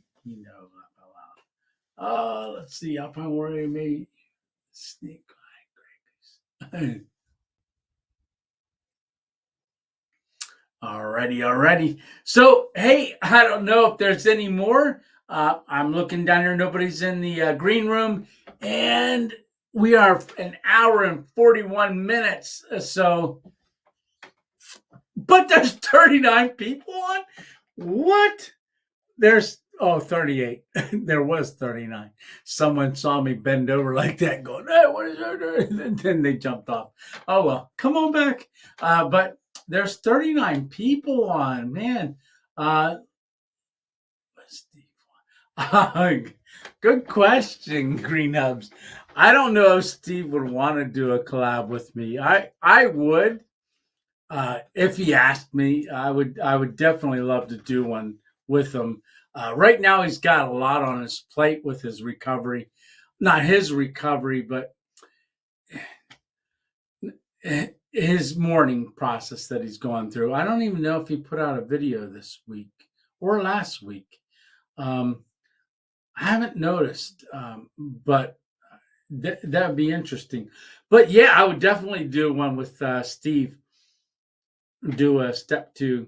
My step 2 would be my coffee. I'll get a really good coffee. And my cowboy coffee tonight is still that Sumatran coffee. I'm liking that, Dennis. That is really, really good. Really good coffee.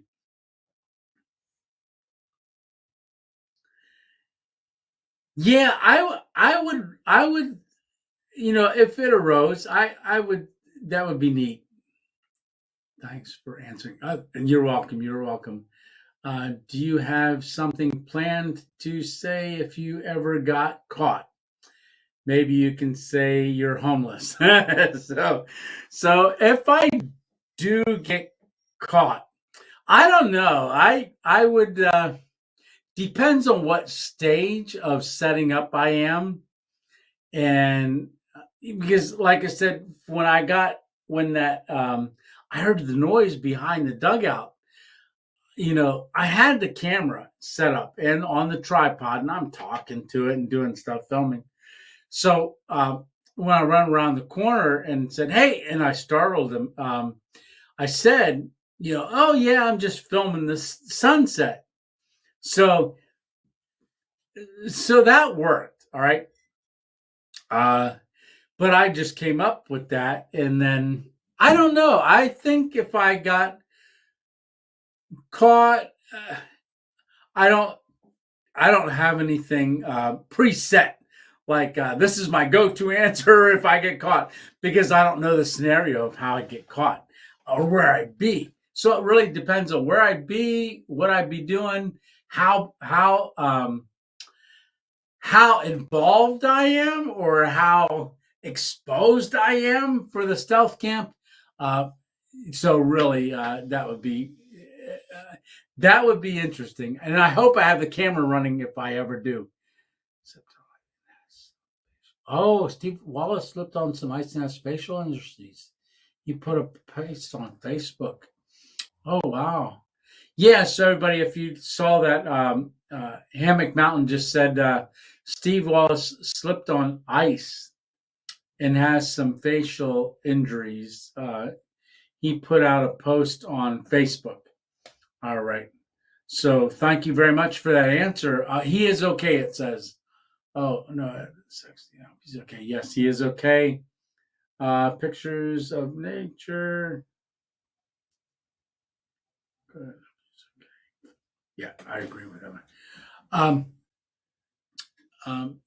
Maybe best to just tell the truth. Yeah.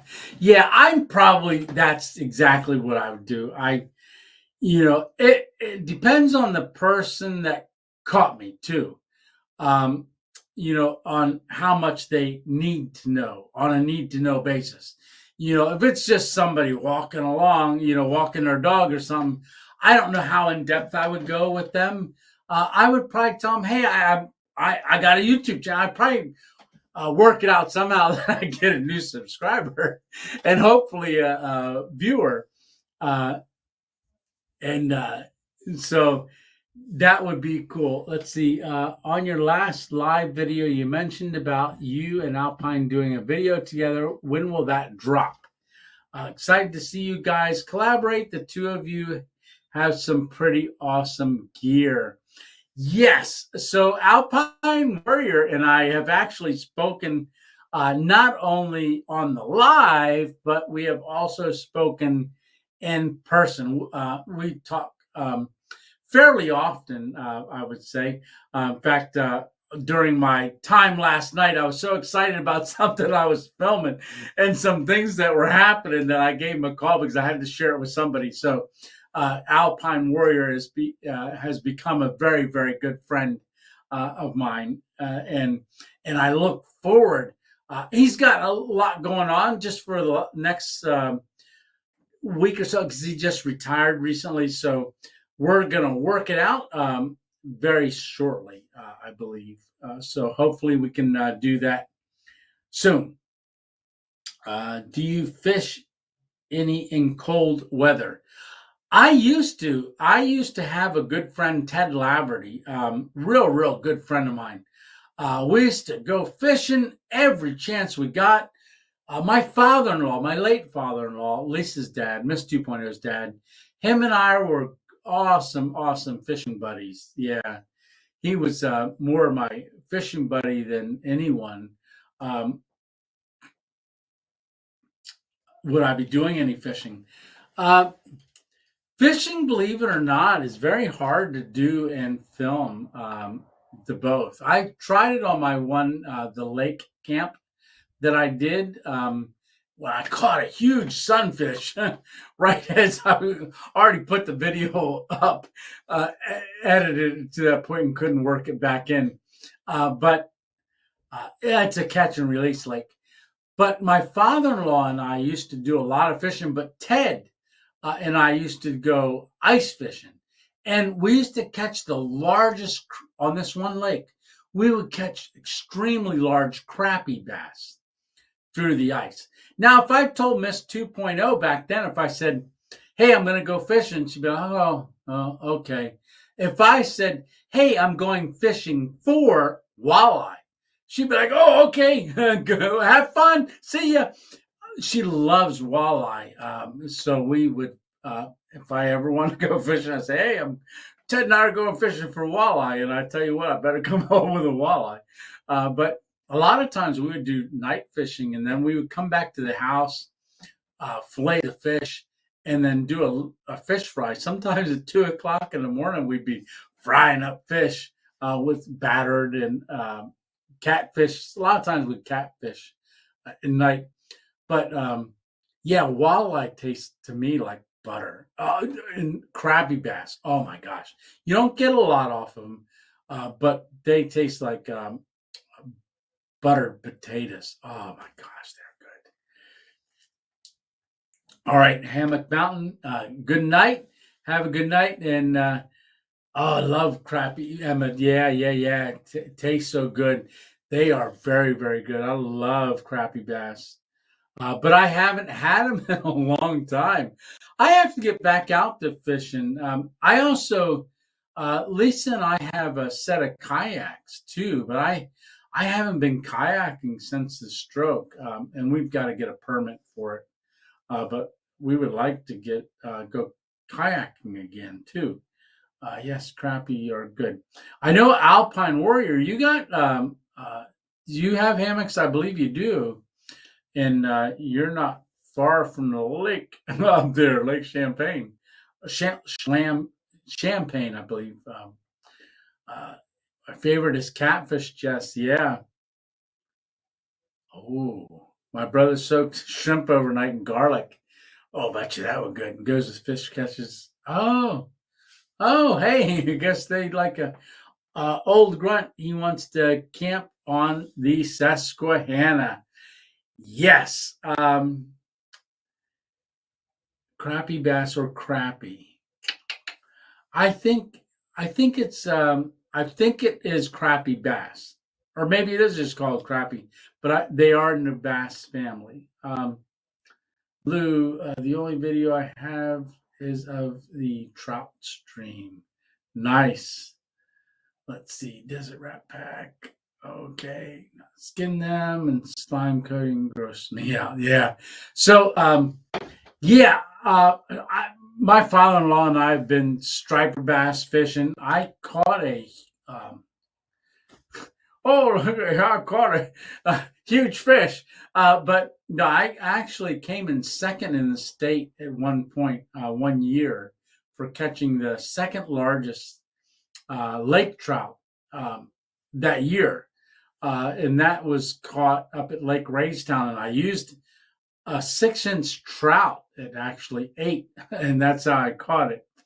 And the guy that beat me by I think a half an ounce. I have a trophy somewhere, but it says came in second place. But we had drove the fish, I think, 2 hours to a weighing station. I didn't realize the lake had one up over the hill that I could have got weighed, but it lost weight on the way home, and we got weighed and it shrunk. Walleye are the best freshwater fish. My favorite. Yeah. We used to go on the Susquehanna River. There was a spot where there was a diner on the river. And we used to go right down from that and up on 1115, and then you had to walk down a really steep bank.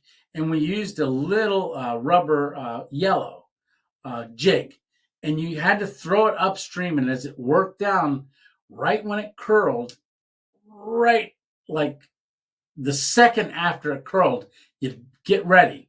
And if you just felt a little bump, you set the hook and you get them. But a lot of times you think, oh, it's bouncing off the bottom, but there was a certain bounce to it that you could hook it. Let's see. I've been watching a lot of your videos and saw an older video of you boulder climbing before brewing some coffee. Is that something you did often before the stroke? Pretty impressive stuff. Yes, Lisa and I used to rock climb quite a bit indoors, but we rock scrambled or bouldered on the outside.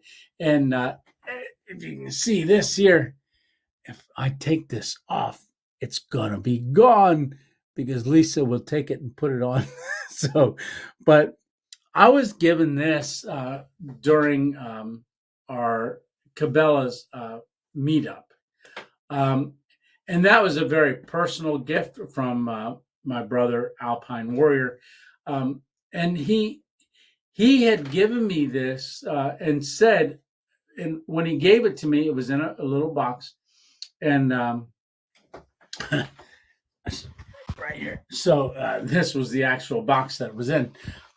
So when I opened it, he said, before you open this, he said, inside of it is a gift for you. It's something that you can look at and wear to get inspired to get back to what you used to do. which is rock climbing. And so I would belay Lisa a lot. And so, because my right arm isn't strong enough, it's getting stronger, but it's not strong enough. She's a little worried because you pull down with this arm and then take up the slack with that arm. And I can raise it, but I can't raise it. Oh, that was pretty fast. So reach up here. So this is one of the pieces of gear that I hope to be able to get back to using. So and start doing more belaying. Yes. And Lisa would like that a lot. So she was hoping my stroke would happen 10 years later. Me too. So, all right. Okay. So Kino, good night. Thanks for stopping by. Thank you.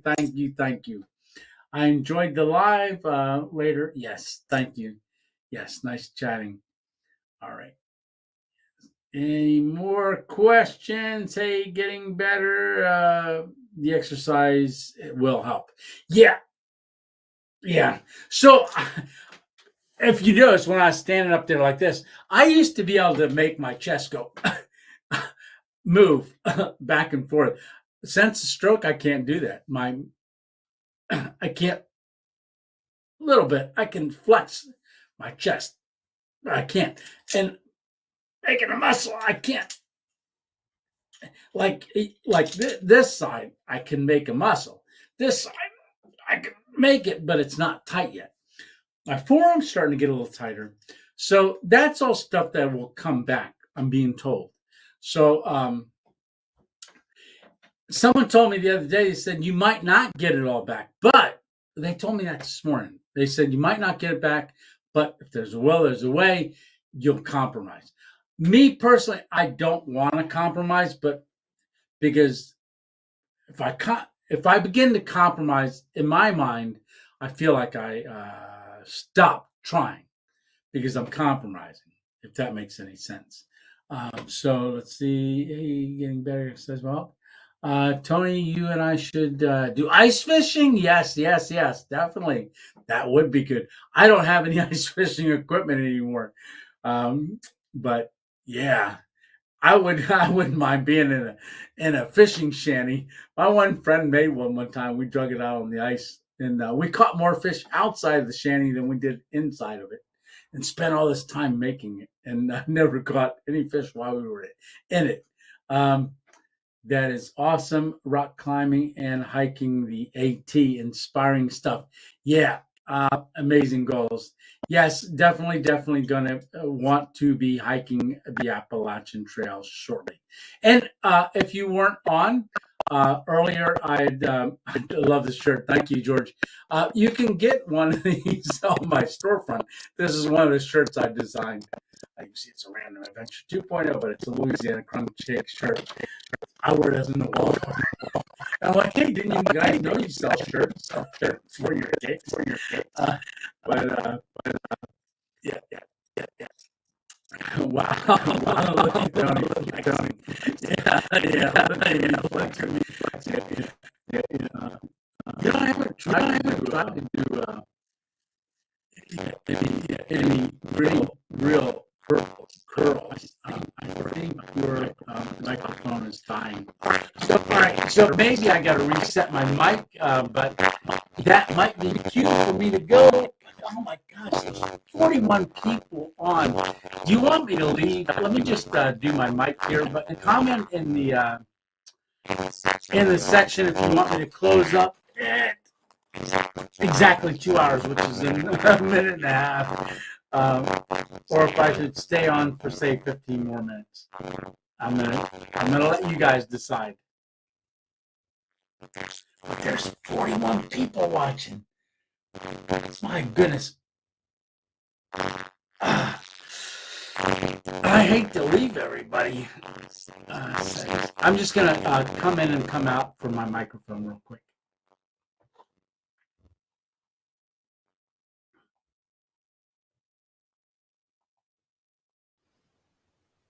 Okay, testing, microphone, camera.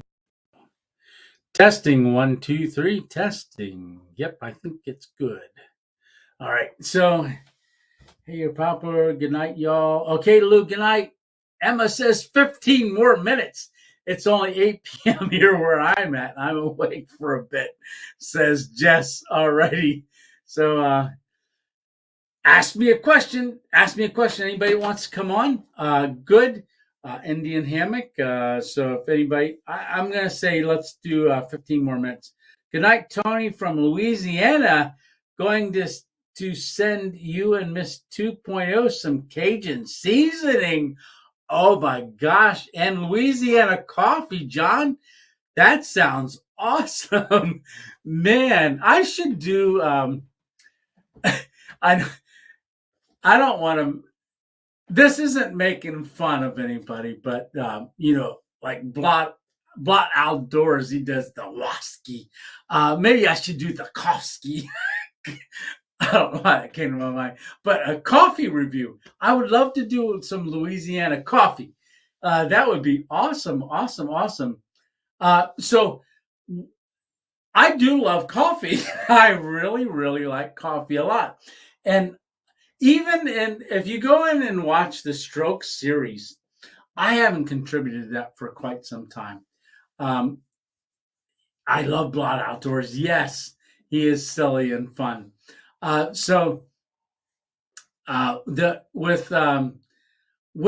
the coffee, and during that Stroke series, I'm doing a daily vlog and stuff, and I thought, you know what, I'm going to see if I can do a coffee pour over from the hospital. So I actually had those a pour over, and I wanted to work on my camera skills from the hospital rehab. So I wanted to do that. And do you have any tools or equipment you have made personally? The axe that you had behind you in your last video looked awesome. Yeah, that did. That looked really, really awesome. Brother, my mic is going. That's me. Okay, let me just check it again here.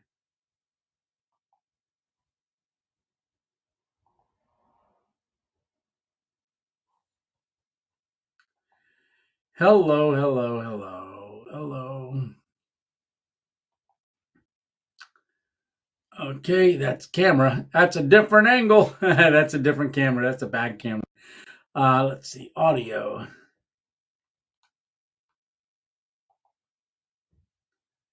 Okay, just give me a minute here, and that is the other camera. So run, rabbit, run.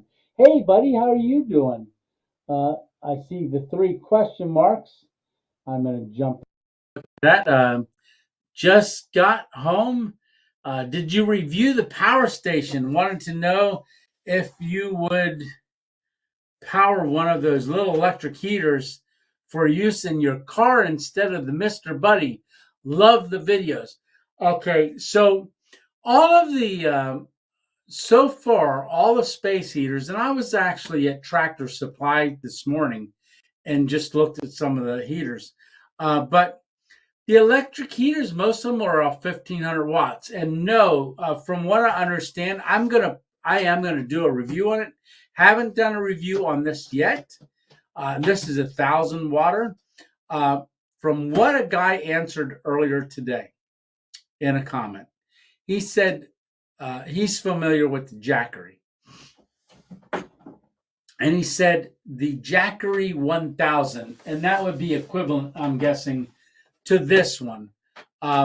He said this one won't run a 1,500 watt. And he said the 2000, the Jackery 2000, a 1,500 watt piece of energy power station, it would only run it for an hour. So an hour isn't very long. I'd much rather crack the windows and run the car for 5 minutes than let it heat up than you would get out of running a 1,500 watt space heater in the car off of, say, like a Jackery. But to that, it won't. I was before he answered that question, I'm still going to plug it in when this is at 100%. Plug it in because this right here shows the output and how much it's drawing. So I want to check it out. And I know there's some low settings, but I think it would only run it for not long at all. You're going to show a lot of equipment in the future, my friend. Alpine Warrior's geared up. He's going to show quite a bit. Alpine Warrior, buddy, do you want to come on for a second and say hi?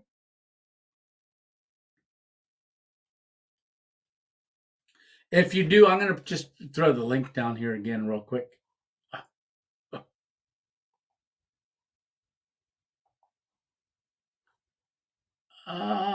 Boom. Alrighty. What's the longest you have ever camped outdoors? How many days? So far, okay, just overnights. I go out. Depending, usually I'll get out maybe in the summer. It's stays lighter longer, so I can go further, and I usually camp longer. Now with winter, like I can't get out there. I can't get out because it's so cold. Like it gets dark so early, so I'd be in the hammock and trying to film with these light bulbs and stuff like that. There's so much evening and not a lot of daylight. And then there's so much, it gets dark at all but 5 o'clock here. So that gives you from 5 o'clock till the next morning. It's a sunrise is at 7. So we're getting close to the longest day of the year, which is the 21st. So yeah, I would say only one night. I want to do a couple days in a row, but usually my goal is to go out and produce a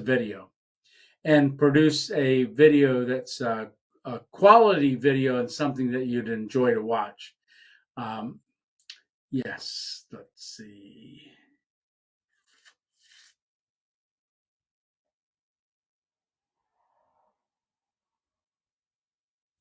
Yeah, Jess has done paid sites.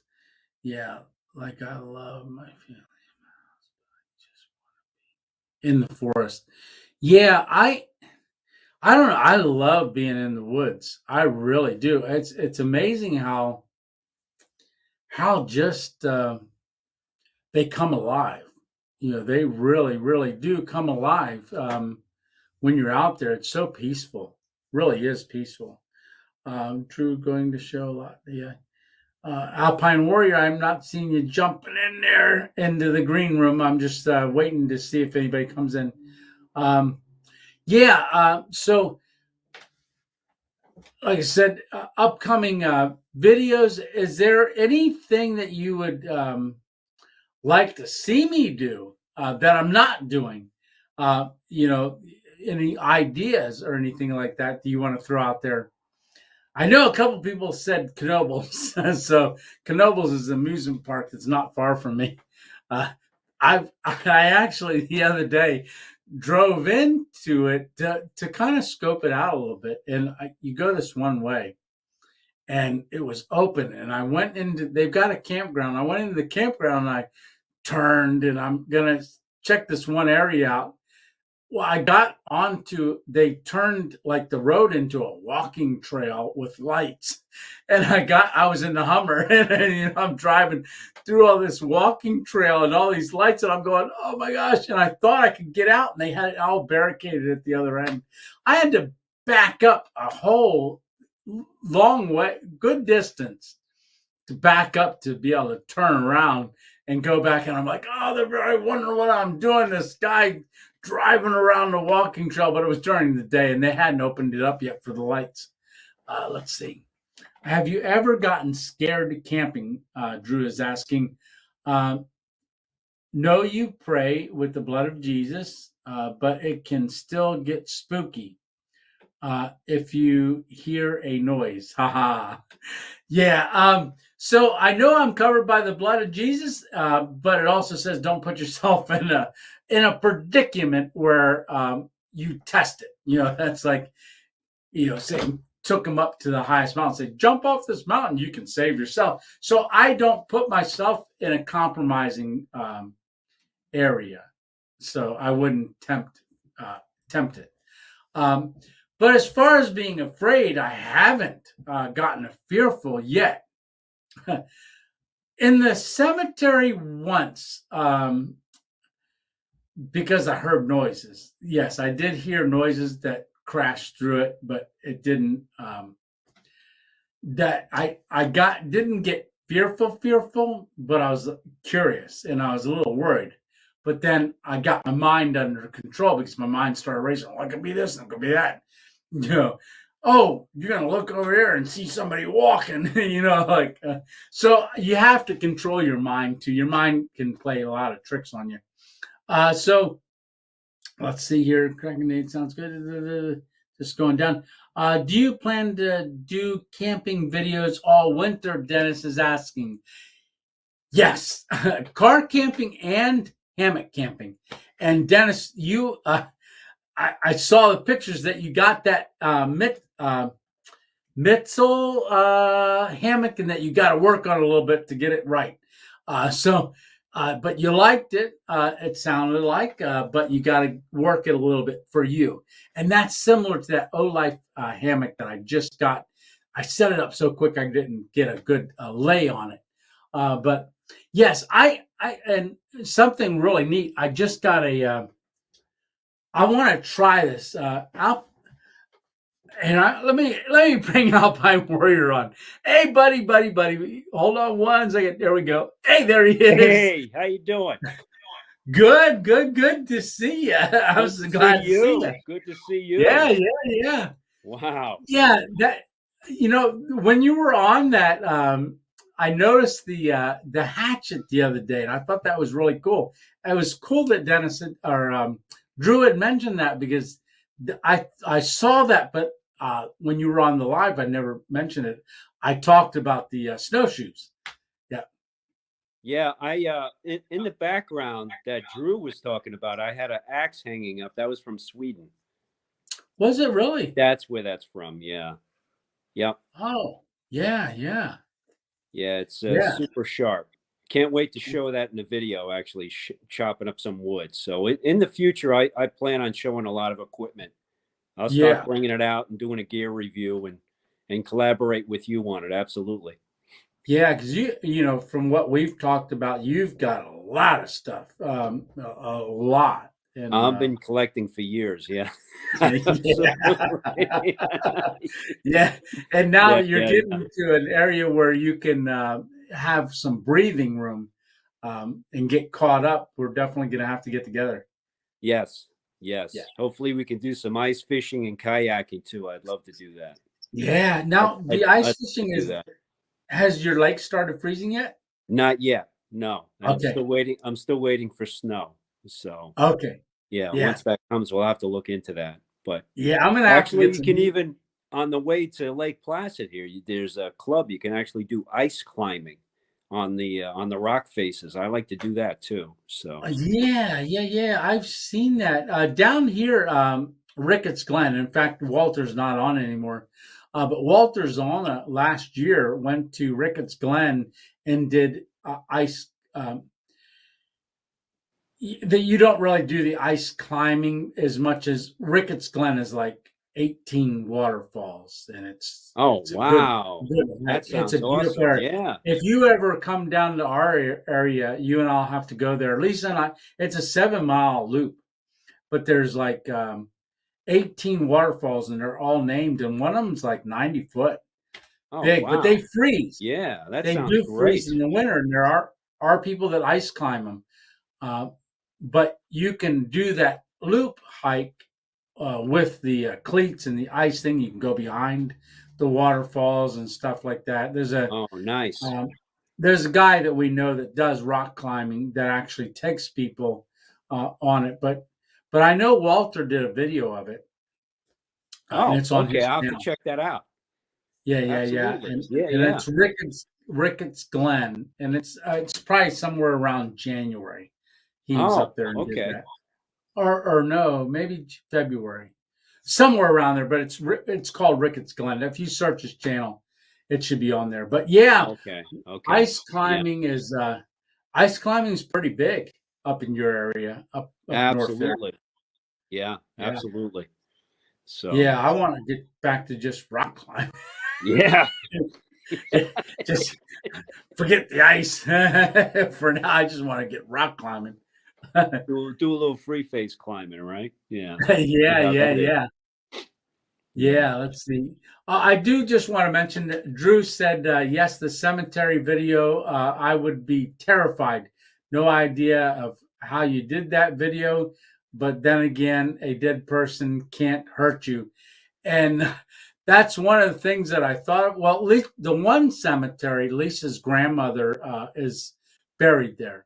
So it almost felt like I was spending the night with her. So that, in my mind, that's what I was doing. You know, I was there. It was my kind of like sleeping over at grandma's. You know, sometimes sleeping over at grandma's when you're a little kid can be pretty spooky. You know, they got those dusty old rooms, and you're a little kid in these rooms. But it wasn't spooky. It was actually pretty peaceful up there. And I joked around saying, "Hey, you know, I at least I knew where everybody was at, right?" So right. It was very, very peaceful.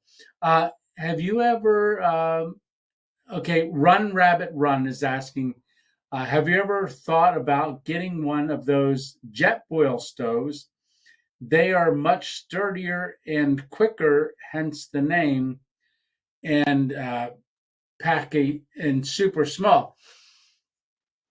Me personally, I can say something about that with the jet boil. Okay, because I haven't. I just have the. Let me get one of them. This was my first one, a BRS. So this was and the reason I got this one is because it's less than an ounce. You know, it's a BRS burner. It's tiny. Very, and I've got that one, and then I got the Desert Fox, which is a little larger, and then I've got now this one here that old Kraken Data did send me. You know, but I've seen the jet boils, but I've never experienced them. I have one. But you said you have one. They work great, but I have to say it's funny that this question comes up tonight, because what I've noticed recently is the fact that there's a lot of companies out there that are copied the jet boil to the T. I mean, it looks exactly the same.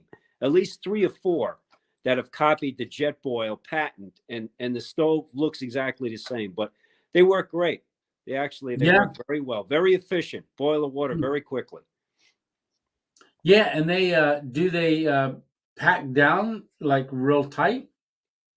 Well, it's a little different type of stove, because you have the stove portion attached to the actual pot, so it's a little different. It's a little longer. It's not as small as the one you just showed. It's a little different design. Okay. Yeah, but they work very efficiently though. They're very good. Okay. Yeah, Drew's asking a question. He says, Tony and Alpine. Question for both of you. So, do you have a favorite spot to camp in your hometown? If not, what is your favorite spot to camp, stealth or not? So, okay. That's an interesting question. Wow. Yeah, I can answer it so far. Okay, go ahead. So in my hometown, no, I don't have a favorite spot in my hometown. So there's not very many spots. If not, what is your favorite spot to camp? ? Stealth or not? So far, my favorite spot to camp, I don't like abandoned buildings. They're not my favorite. Um, I want to say my car, having just done it again last night. Now I did a little bit different of a setup in the car, and you'll see that. But even the car isn't my favorite. My favorite is actually, believe it or not, a hammock. Is my favorite Okay. way to camp, because I haven't done a tent, so I'm not really familiar with that. Okay. But I would say the favorite spot is anywhere I can hang my hammock. So Good that's my answer. favorite spot. But in the woods, Okay. and in a secluded area of the woods, and not too close to sound, like sound of like even that mountain camp that I did where all the dang spiders were at. I was really high up there, not too far from like it took me a while to drive into that, and I was way up there, but I heard so much. I heard trains, the horns from trains, all the way down in Port Clinton, and that Oh, was wow. at least I was 8 miles away. So I Wow. heard a lot of I'm going to call it noise. I don't know that I've ever been to a really secluded place where I didn't hear humanity. I want to find a spot like that, but I haven't found it yet. Okay. I'll have to come up here. There's lots of spots like that.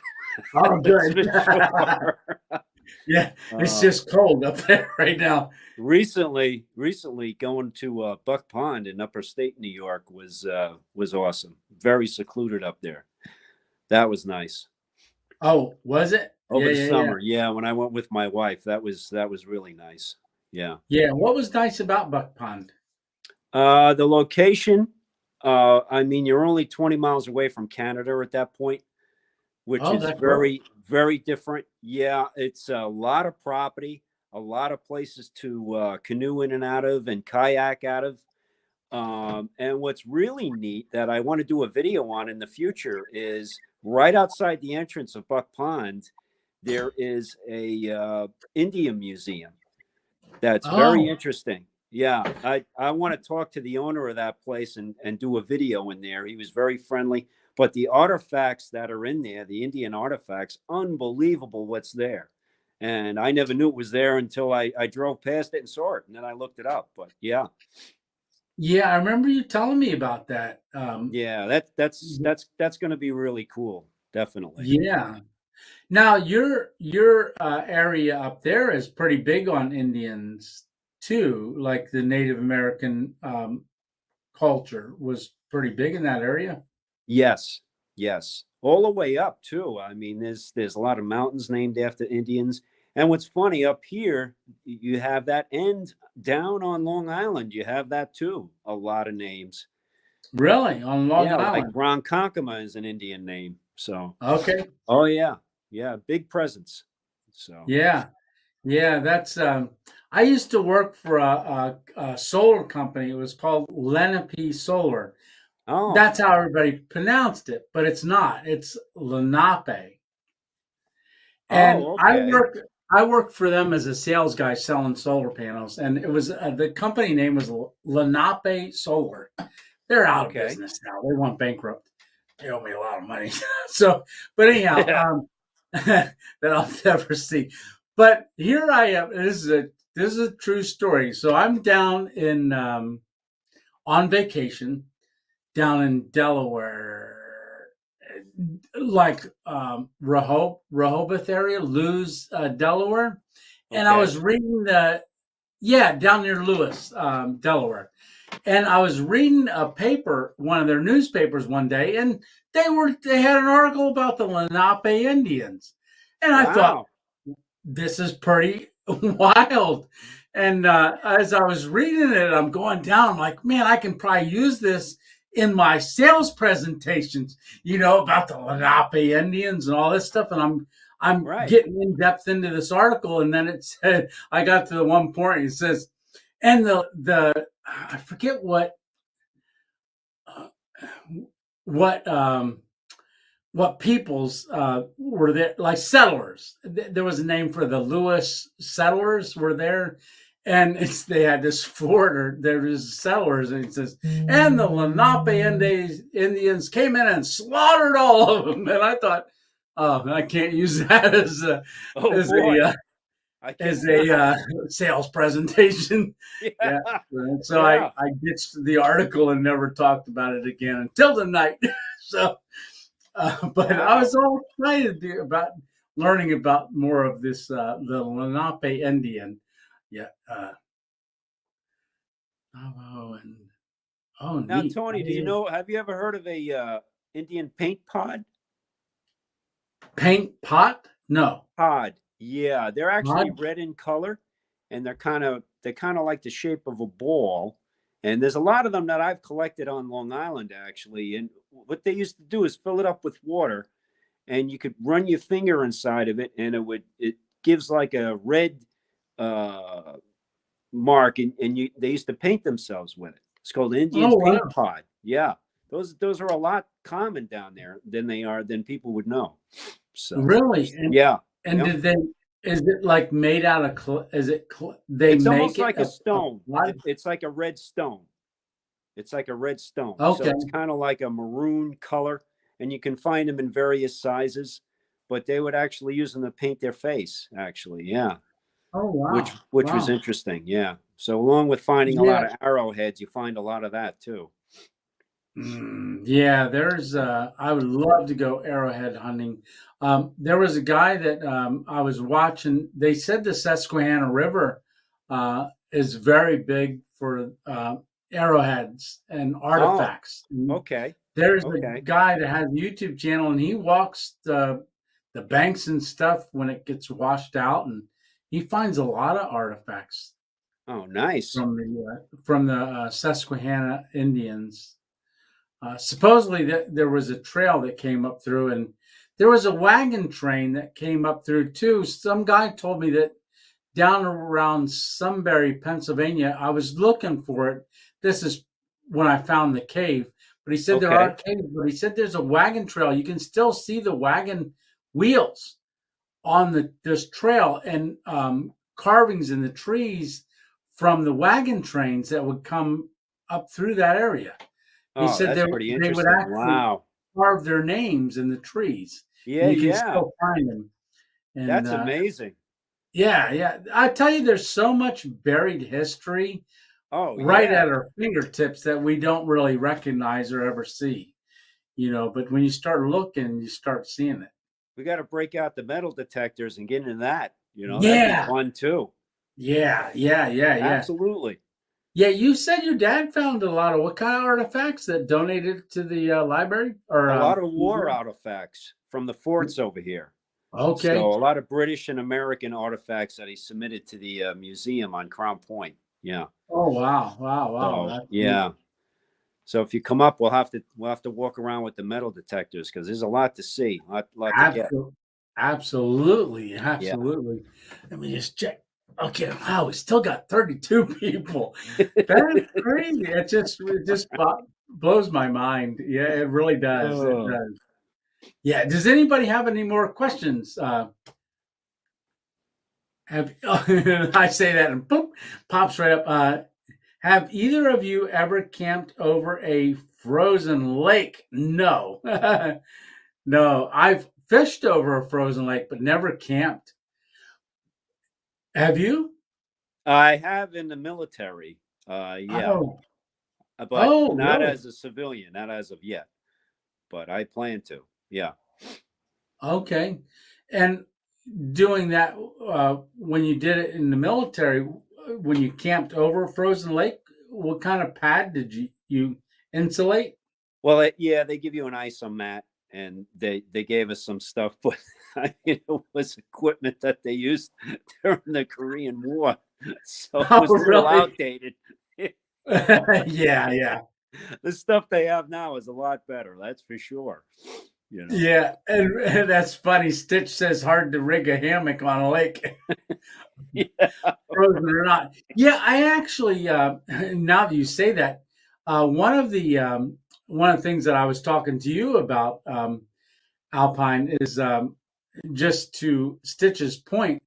I think I may do a video at some point where I plan to go out in hammock, but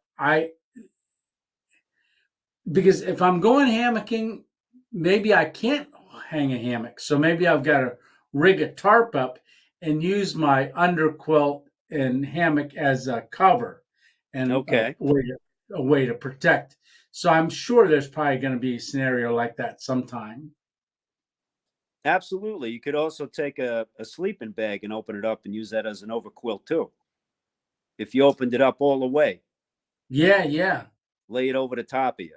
That would work. Yeah, that's true. And I was thinking of laying the underquilt on its side and slipping into it like a clamshell. Rather than this way, go sideways and slide myself into it like that, and pull over. But have a tarp scenario as well, low tarp, and maybe use my trekking poles to support the tarp. Well, yeah, you could use them to open it up. Yeah. Right. Make it wider. You could use them for as a support, which would be good. Yeah. Oh, here. Absolutely. Hanging in the tree. I just got this worked up today. So I know you mentioned about the continuous where I had done the individuals, but I got that Kevlar, and you can see I got one. Oh, nice. Yeah, with the nice. Very with good. The NAMA claws. NAMA claws, yes. Yeah. Very good. So this one is going to be the Ridgeline continuous. Nice. So I've got it all set up there, ready to go. I got hanging in the birch tree. Yeah. Yeah. That'll be good though. It'll be a lot quicker for you. Yeah. Very. Yeah, I've not done a ridgeline. Okay. But like I said, I'm setting the tarp up, and that's what this is going to be for. Like you and I had talked about, right? Doing that. So I'm really looking forward to trying this. I've got a good length set up here, and I've got a way to secure it. Nice. For going around the tree. Right.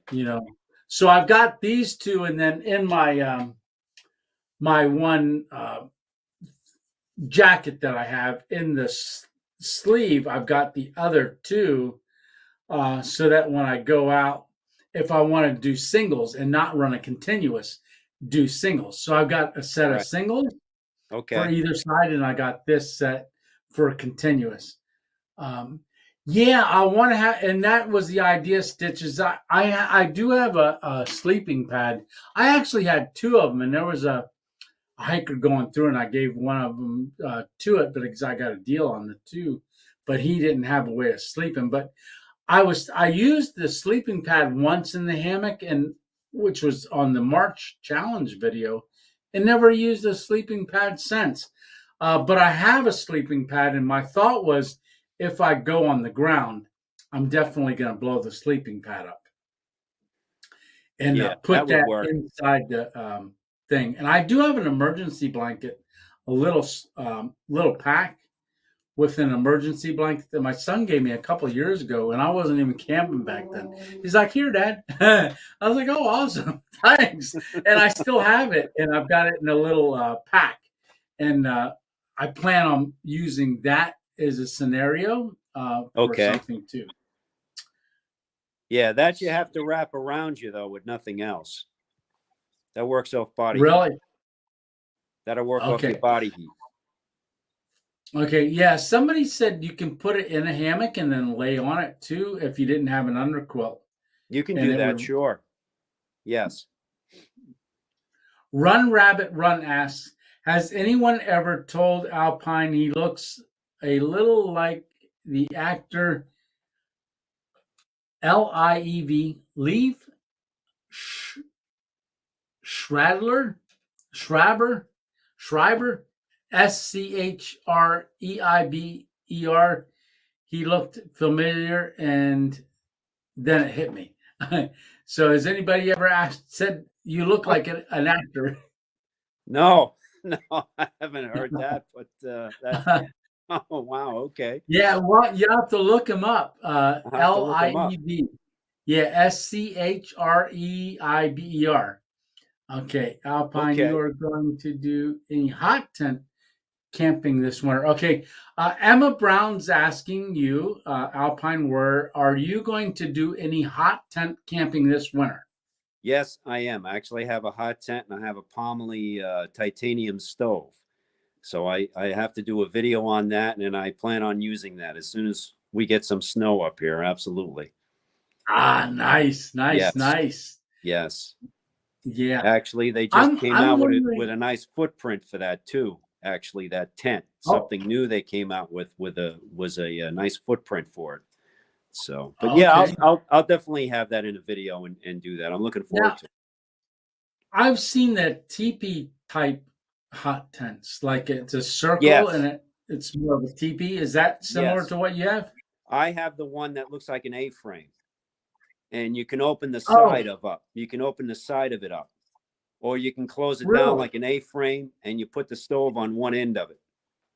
I went with that one rather than teepee one because I'm tall, so I'm not hitting the sides of the tent when I put a cot in it. You know what I mean? So that works out a little better for me. Yeah. Ah, got it.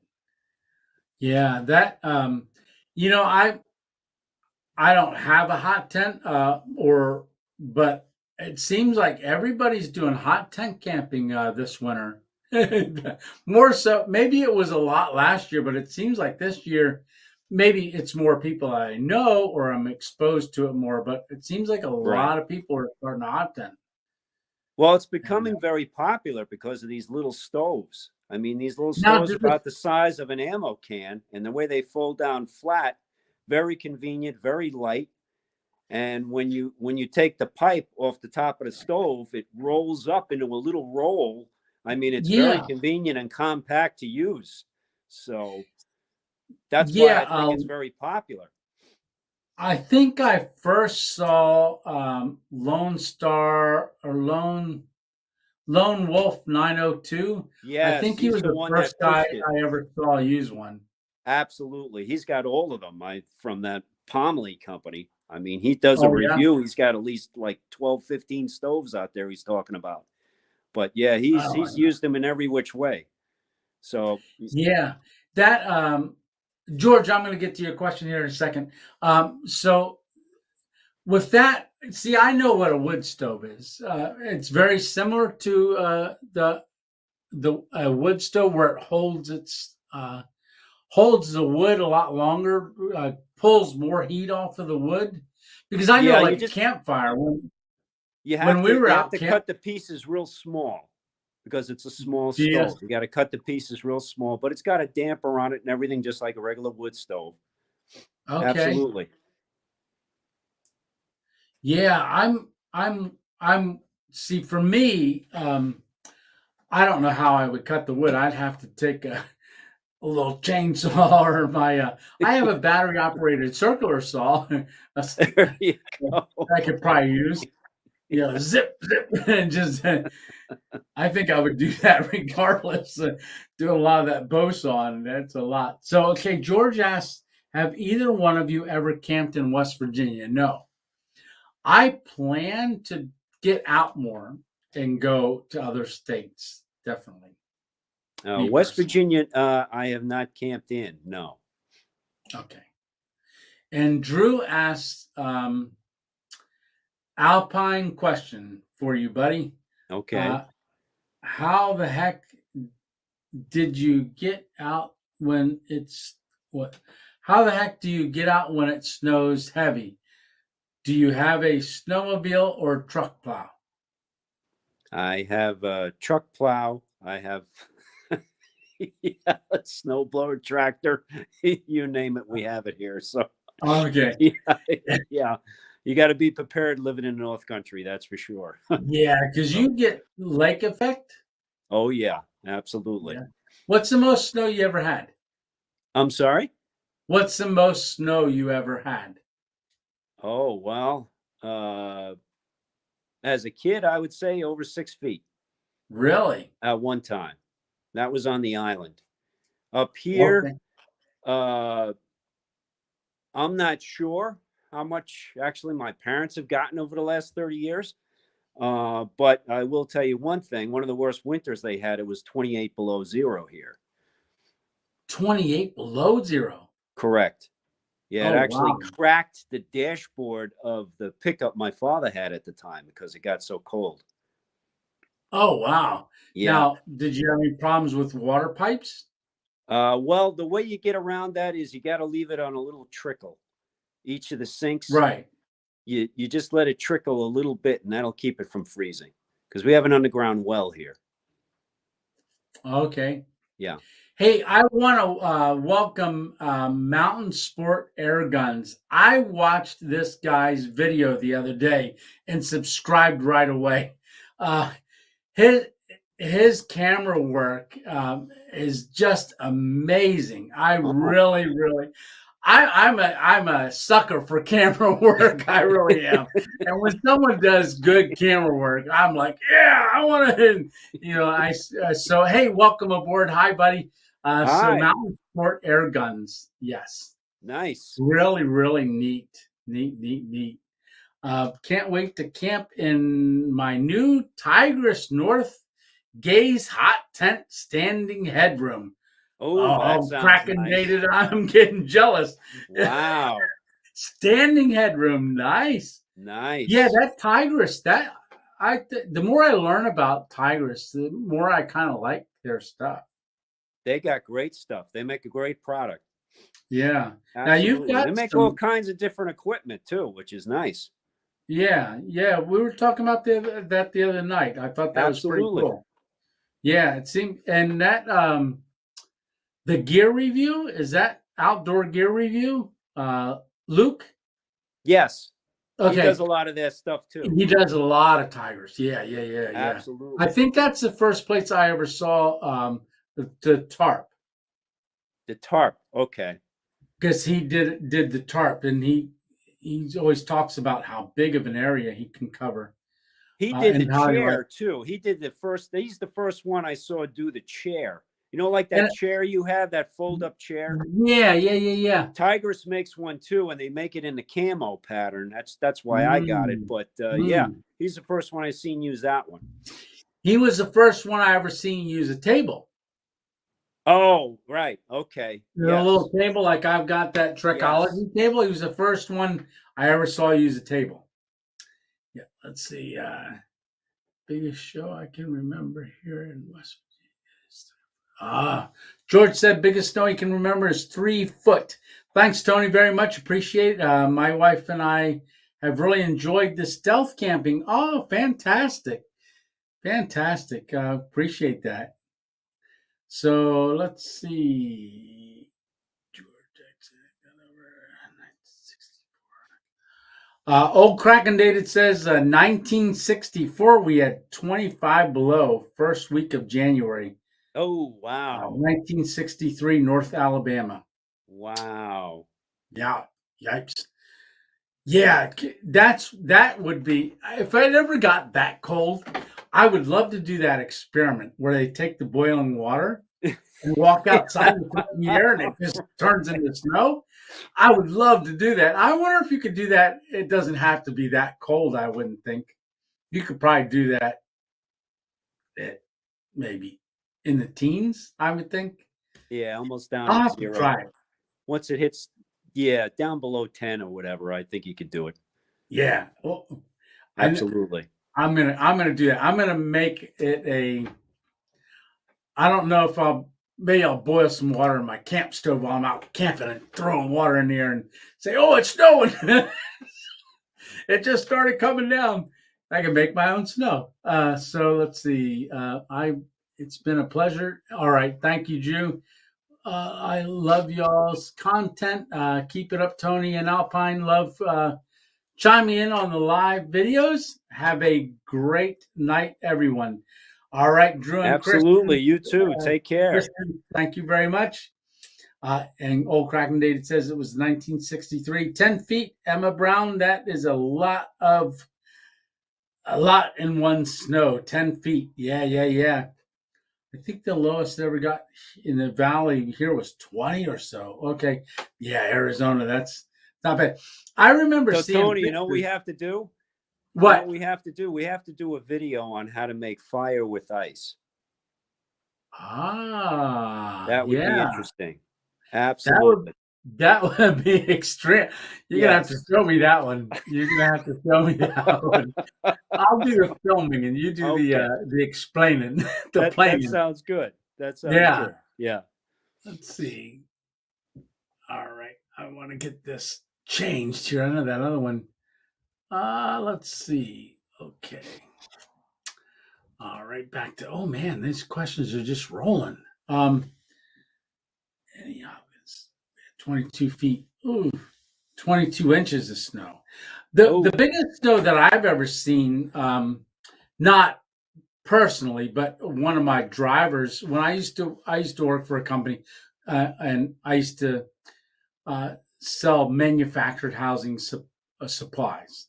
And I had every single county in New York State I ended up bidding on and got real good at it and ended up providing for every county in New York State. But I had 2 drivers that would go up and they'd circle the state every week and do deliveries, sometimes twice a week. Wow. So, yeah, like Oswego and all upstate. But the one driver got into lake snow, and he actually sent me pictures where it was as high as the telephone poles, where they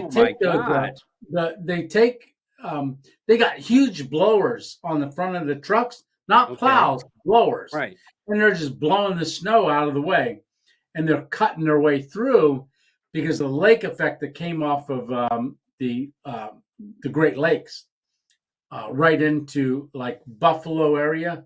Oh yeah, it gets bad. It definitely gets bad. Yeah, that's probably the biggest, or a 1-story house where it's up to the gutter. You know? Oh yeah, absolutely. Yeah, I don't know if I've seen that in New Hampshire. You're driving around and the snow is up over the roof of the houses. I mean, that's crazy. Yeah. Yeah, I think Jess is saying about fire with ice. Yeah, I wanna do that. We're gonna do that. That'll be fun. That'll definitely be fun. It'll be a challenge. Yeah, well, it'll be a challenge for me. It doesn't sound like it'd be too much of a challenge for you. How would you make snow with ice? Use it like a magnifying glass. Correct. That is correct. The ice has a lens to make the fire.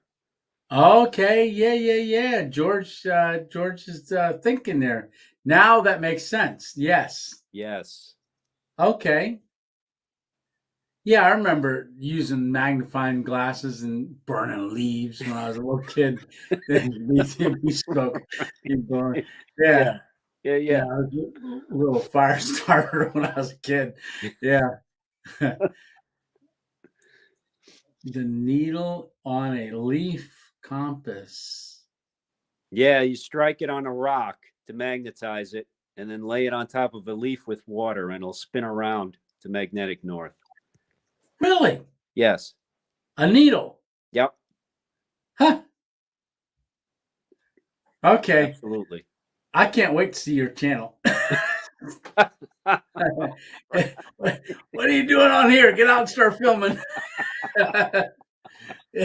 I'm getting all these nice things here. Fire and ice and compass with a needle. Oh my gosh, this is great. Yeah. I'm gonna need to get busy and learning some stuff. I'm gonna be schooled here. Yes. Let's see how many people we got. Oh, my favorite number, which is 27. Nice. Yeah. Nice. So we're dropping them. We're dropping them like wildfire. Oh boy. Okay. From 41 to 27. Now I'm gonna see how much time we've got to. We're down to 26. Do I hear 25, 25, 25, 25? Hey, 25, 25. No, still 26. I'll just auction them off. But 25. There we go. 25. We got 20. Do we see 24? 24, 24, 24. Hey, do I 24, 24, 24? Nope. Is it sold at 25? So we got 2 hours and 49 minutes. So almost a 3-hour night again. Oh my God. Oh my God. Yeah. Well, I don't know. I think I could stay on forever. I really could. I talk too much. But 20 years, 25. I do. I talk a lot. Oh my God. Yeah. My wife can talk too. You wouldn't know it. She's here. She's not working tonight. I was hoping she'd stop up at the studio. Oh yeah. Yeah. She might be over her mom's visiting, I think. I know they were knitting together a little bit. Okay. Mountain Sport, Aragon asks, any particular camp gear you have your eye on? Good question. Very good question. Well, I do, but it kind of comes and goes. Not right at the moment. I'm not sure that I do. Refrigerator. Yeah. Thank you. Yeah. Now that I got a generator or a power station, if I was thinking of a piece of equipment for camping, and then their piece of equipment for car camping.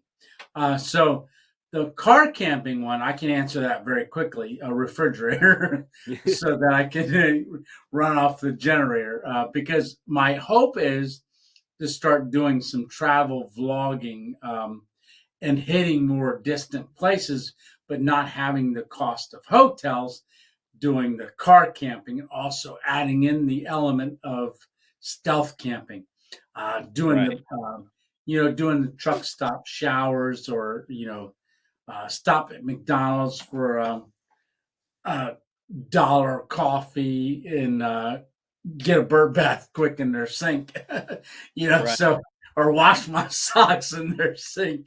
Yeah. But that's what they do. That's what I know. That's what hikers do. And if I hike the Appalachian Trail, I got to do that. In fact, this is going to get a little personal, but I actually practiced that a little bit. I have more than 2 pairs of socks, but for a week, what I would do is I'd wear a pair of socks one day, and then the next day I would put the other pair on, but I would wash the other pair in the bathroom in the sink with soap and wring it out and do all that.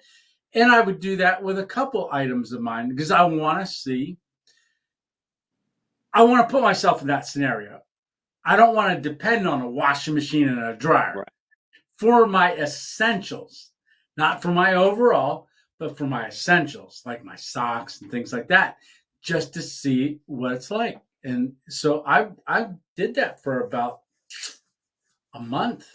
Yeah, for about a month, because I'm thinking I want to get used to doing stuff like that for when I am on trail. Right.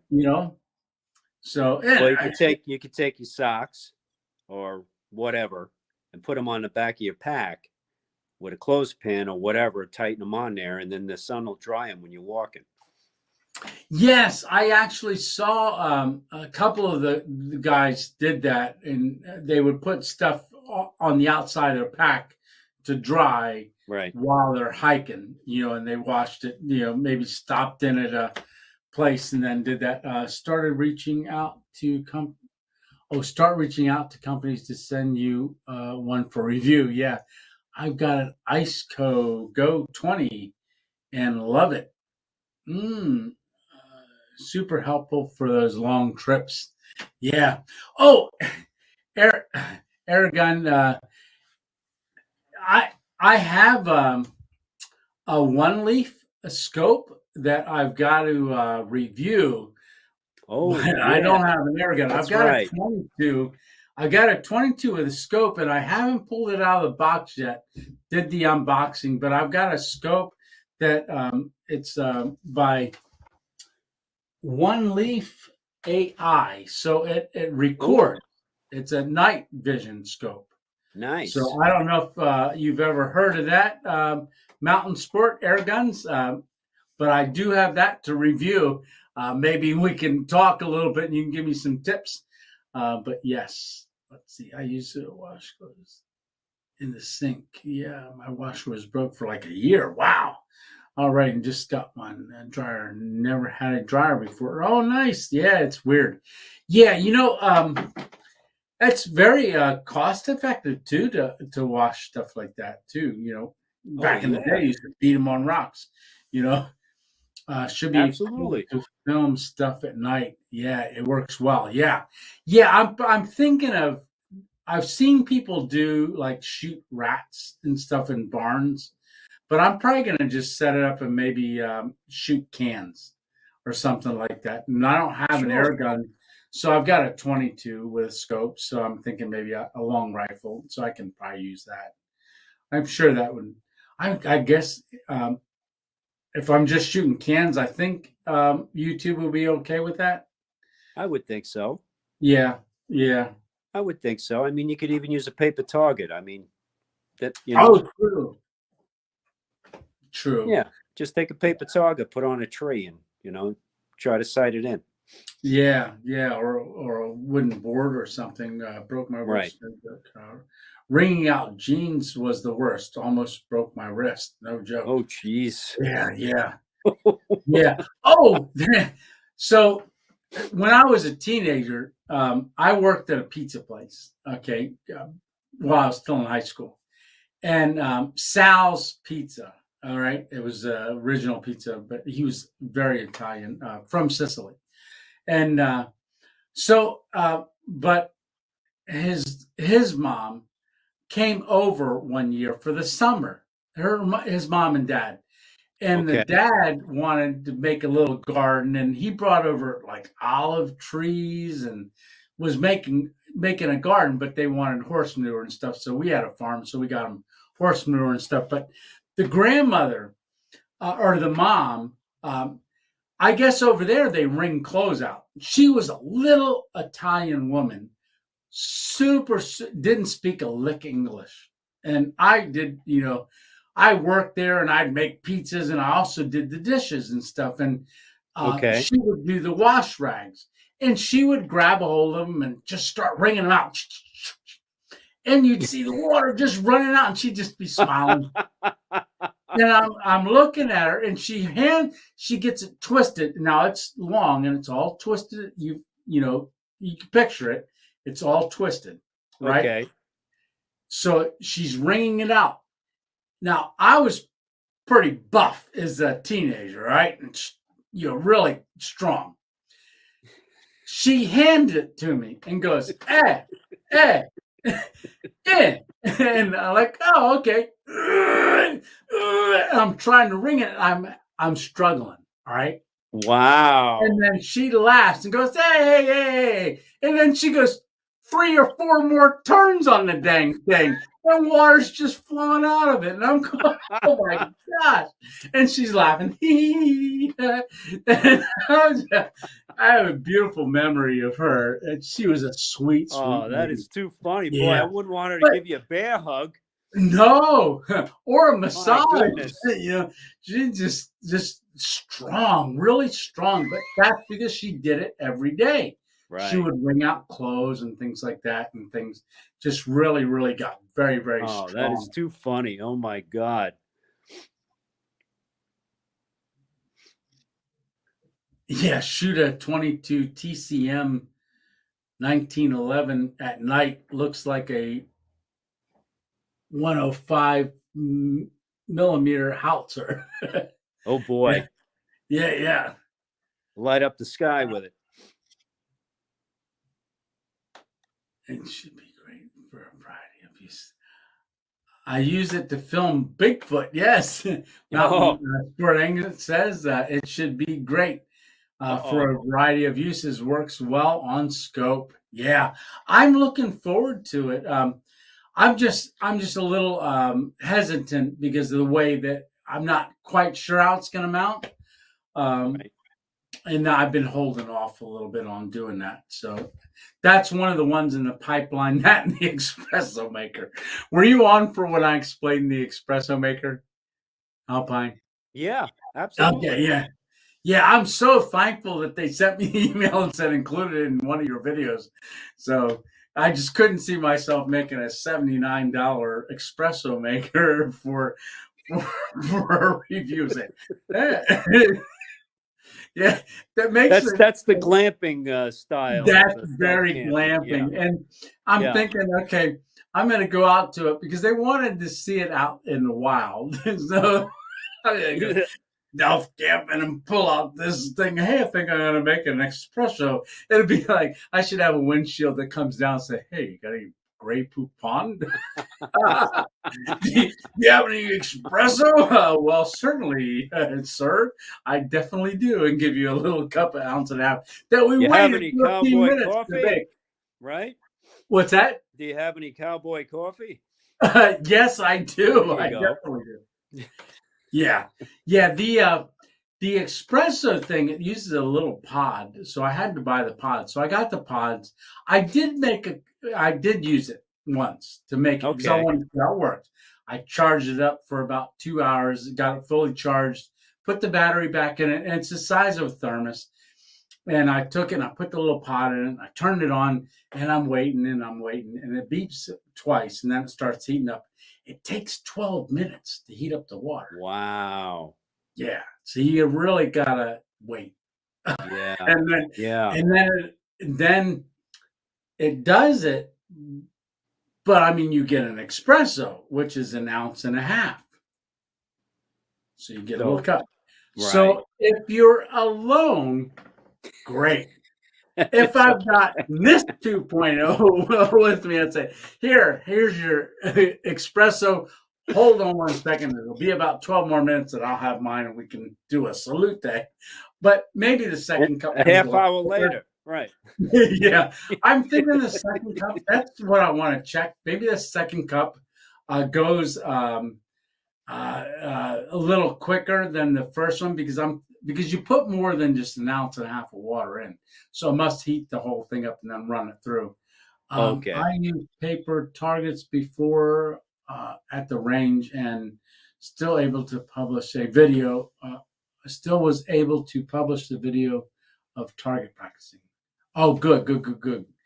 That's good to know. Okay. Yeah, it shouldn't be a problem. So that was RIG Outdoors. Oh. Thank you for that. Joe Meadows asked, or he says, Tony, made any more cowboy coffee? Yes, I did, and it's in the kettle. I still got some. The other, believe it or not, when I did that, if you didn't see it, you'll go watch it. But when I left that kettle out overnight, I got out of the car and it was frozen solid. Whoa! It was frozen, and it took a little while to heat it up to have my morning coffee. It looked a little thick pouring out.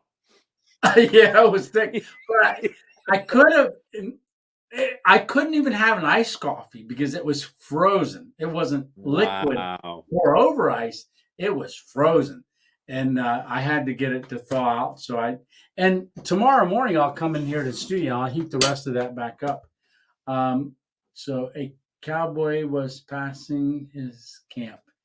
He made him a cup. Yeah. Cowboy pudding. Yes. Get a bigger pot and do a double batch at once. Yeah, that's a good idea. You know, this pot, this maple, fire maple pot here. That's nice. That's a nice kettle. Yeah, and all this stuff that I use out there in the field is in my store on Amazon. So this is on the store on Amazon. I got this on there. And if anybody gets me anything for the channel, for me camping, and I use it and I like it and I think it would be something that you'd like to, I put it on the store.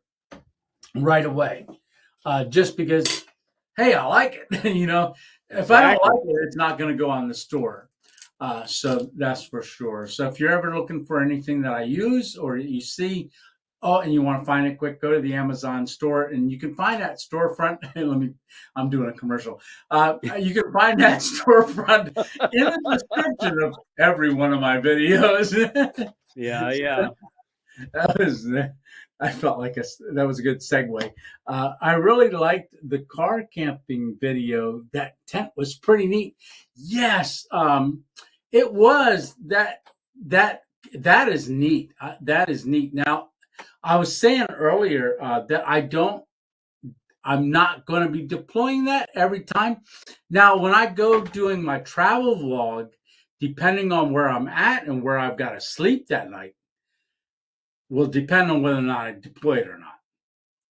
So if I'm getting to like a state forest or something like that, and I can leave it up, I'll leave it up. But if I got to park somewhere in a city or something like that, no, hatch down. Right. So it'll be that scenario. And just to let you know, that mattress that I have covers the whole back. But as Alpine Warrior and I was talking about, you let the air out of the one side and you can tuck it under. So you can really use it both ways. And when you tuck it under, you got the larger side you would use filled up.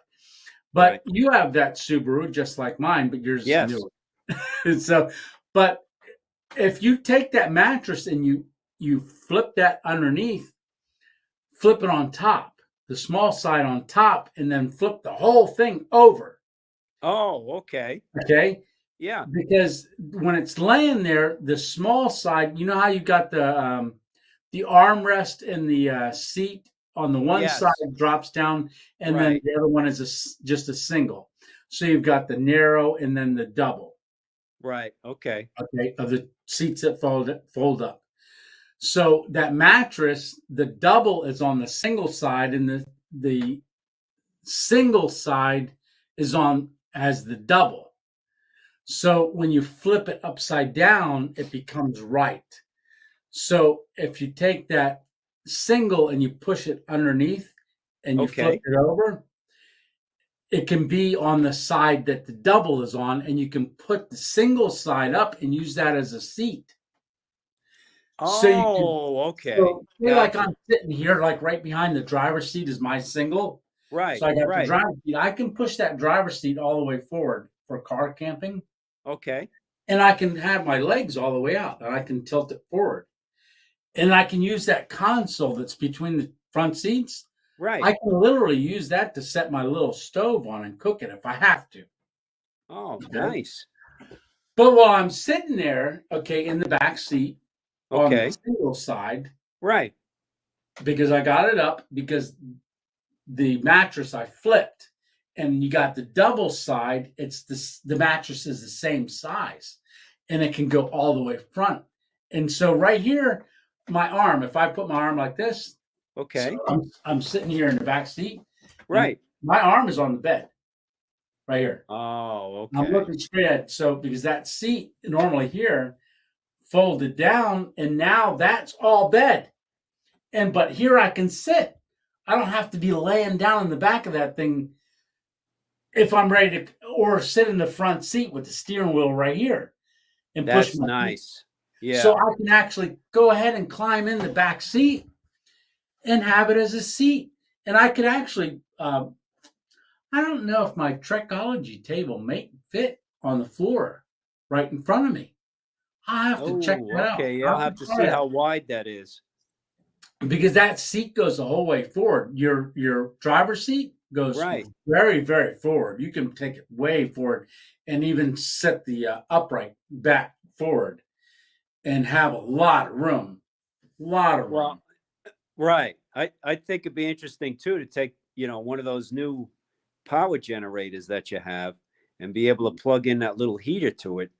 See if you can get that going back there. Yeah, we did talk about that. I'm going to check it. I'm going to check it for myself. But somebody commented and said this will not run a 1500 watt this 1,000 amp hour, it won't run it. A 2,000 Jackery. Okay. A guy said in a comment, he said it'll only run a 1,500 watt space heater for 1 hour. Oh, okay. Gotcha. Yeah, and if you're stealth camping overnight and it's cold, you're going to want more than 1 hour. Yeah, you're going to have to use the little buddy on that one then. Yeah, now, right. Yeah, or believe it or not, cars stay fairly warm. I've already left the water, and you can try this. Maybe you've experienced it too, but you can leave the water in the car all night, and it can get below freezing, and it not freeze. Oh, okay. It's happened now. Not too far below freezing, right? Maybe in the 20s it still won't freeze, but you get into the teens, it might. But I've already left the water in the car and then gone out like the next day, and it was in the 20s, and my water's still water. It's not frozen yet. Oh, all right. So, yeah. You can probably run an electric blanket. Hey, that's a good idea. You can probably run an electric blanket. Hey, night, Emma Brown. Good night, Emma. Night. Yeah, electric blanket, you probably could. Yeah, and I know my jacket, I've got that 12-volt thing, the battery, my heated jacket and vest. Well, in a car, like I said, you don't necessarily need as much heat as you think you do. Right.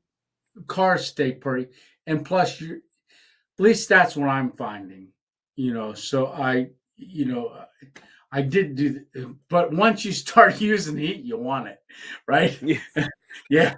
It's like, ooh, it's nice. Spoiled of it. You definitely get spoiled of it. I'm very, very spoiled. Let's see. I used it again. Used to camp in a Triumph Spitfire passenger seat folded down flat. Was really comfortable. Could pull off in the bushes, totally stealth. Yeah, I used to have a green Triumph Spitfire with a wooden dash.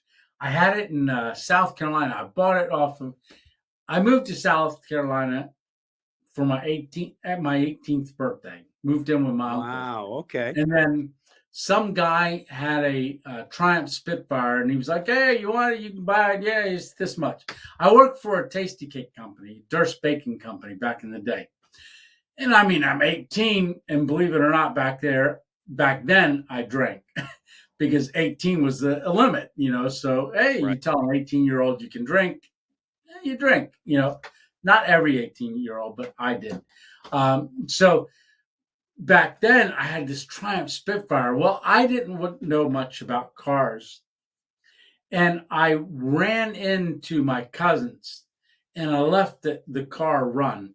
Well, one morning, I was going to work down the road, and I used to go to Charleston from Somerville. Somerville to Charleston, there was a road. It was a back road, and it goes for a long ways. And I'd be running out that road doing pretty fast. The muffler system dropped out of it and got stuck underneath the car. And oh my God, I didn't know it. As I'm driving, I just see the rearview mirror as a big flash, and I'm shooting a rooster tail of sparks. So I'm going, what the heck is that? And the muffler system fell out of it. So that was the first thing that I had an issue with that car, but I didn't know a whole lot about it, but I got that fixed. So I run into my cousin's house, Jimmy, and I'm in there talking, and I got to talking, and like now, I talk for a long time. And I go out in the car. I guess I let it run and thought, I'll just run in here real quick. It'll be all right. I go into the house. I let the car run. I'm not quick. And I come out, and it died. I can't start it. Okay. It ran out of oil. It sat there, and I guess it had a leak, and It probably was low in oil to begin with, but it ran out of oil, and that was the last I had of the car. Yeah, that was a nice car too. I like that little car. Those were nice cars, absolutely. Yeah, boy, I wish I had that today. Yeah, there you go. Yeah, but that's a good idea. You can probably run an electric blanket. That's not a bad idea. Huh. Yeah. Yeah, I'll have to try a couple things out.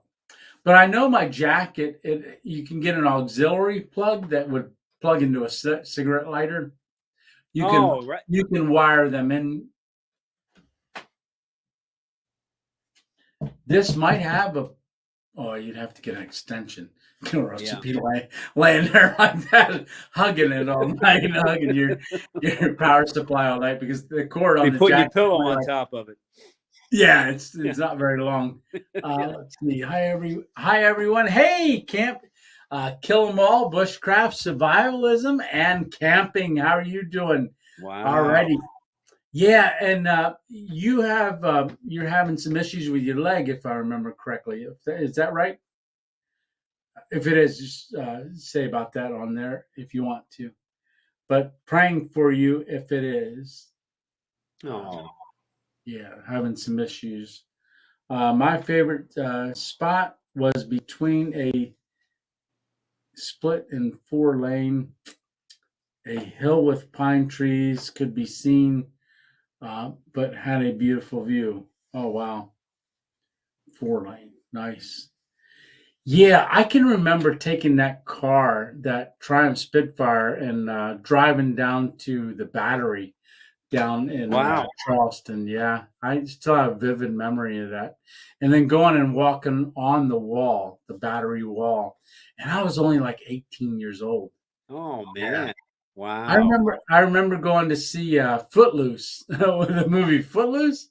When I was down there, I had a cousin that we'd gone down for the Azalea Festival, which is in Somerville, and I had gone back to Somerville since then, and about 20 years ago, and it's built up. Oh my gosh, it's built up. Don't even recognize it.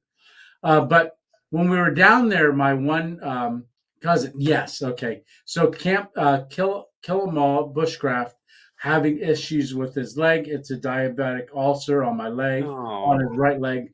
So definitely keeping you in prayer for that, brother. Absolutely, buddy. I hope you take care. Yeah. Yeah, and boy, I hope that heals up. But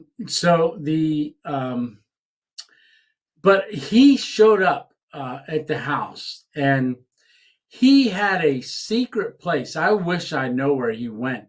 And I don't even know where they're at anymore. We had him, this is going back like 20 years, but he had a 5-gallon bucket, and he opened the trunk and he said, "Hey, I'll let you kids pick out one each." And he wasn't talking to me as a kid. He was talking to my kids. Yeah, I didn't get to pick one out. I wish he would have let me pick one out, but he had shark teeth, petrified shark teeth. And the big ones? Oh my God, they were huge. They were megalon. Yeah, they were gigantic, big. Wow. They were like that wide at the top, with a ridge, like the gum line, big ridge, and then coming down, and some of them were really, really very serrated. But he said he used to walk like a creek beds and find them. And this is in South Carolina, around Somerville. Yeah, amazing. And they were black in color. Yes, right. Yeah, and black. And he says, "Yeah, pick them out." And they were going, man, they all picked them out, and I don't even know whatever happened to them. They're just huge. And he had like 20 to 30 in there. And he says, "Yeah, anytime I come to mom and dad's, I go hunting for them." I'm like, "Oh my gosh, I wish we were down here longer. You take me and show me your spot." Yeah, that'd be great. Those things are worth money, man. Yeah, and these I'm thinking would be worth a lot because they were huge. Right. He had some that were, oh my gosh, 3 inches long and probably 2 inches wide. Yeah, gigantic. I've never seen ones that large. Yeah, yeah, just all shark's teeth. Crazy. Yeah, that's like from the megalon, whatever the meg shark. Yeah, yeah, Yeah. darling, uh, darling. Good is saying you're telling your age. Be careful. Laugh out loud. Yeah, yeah, yep.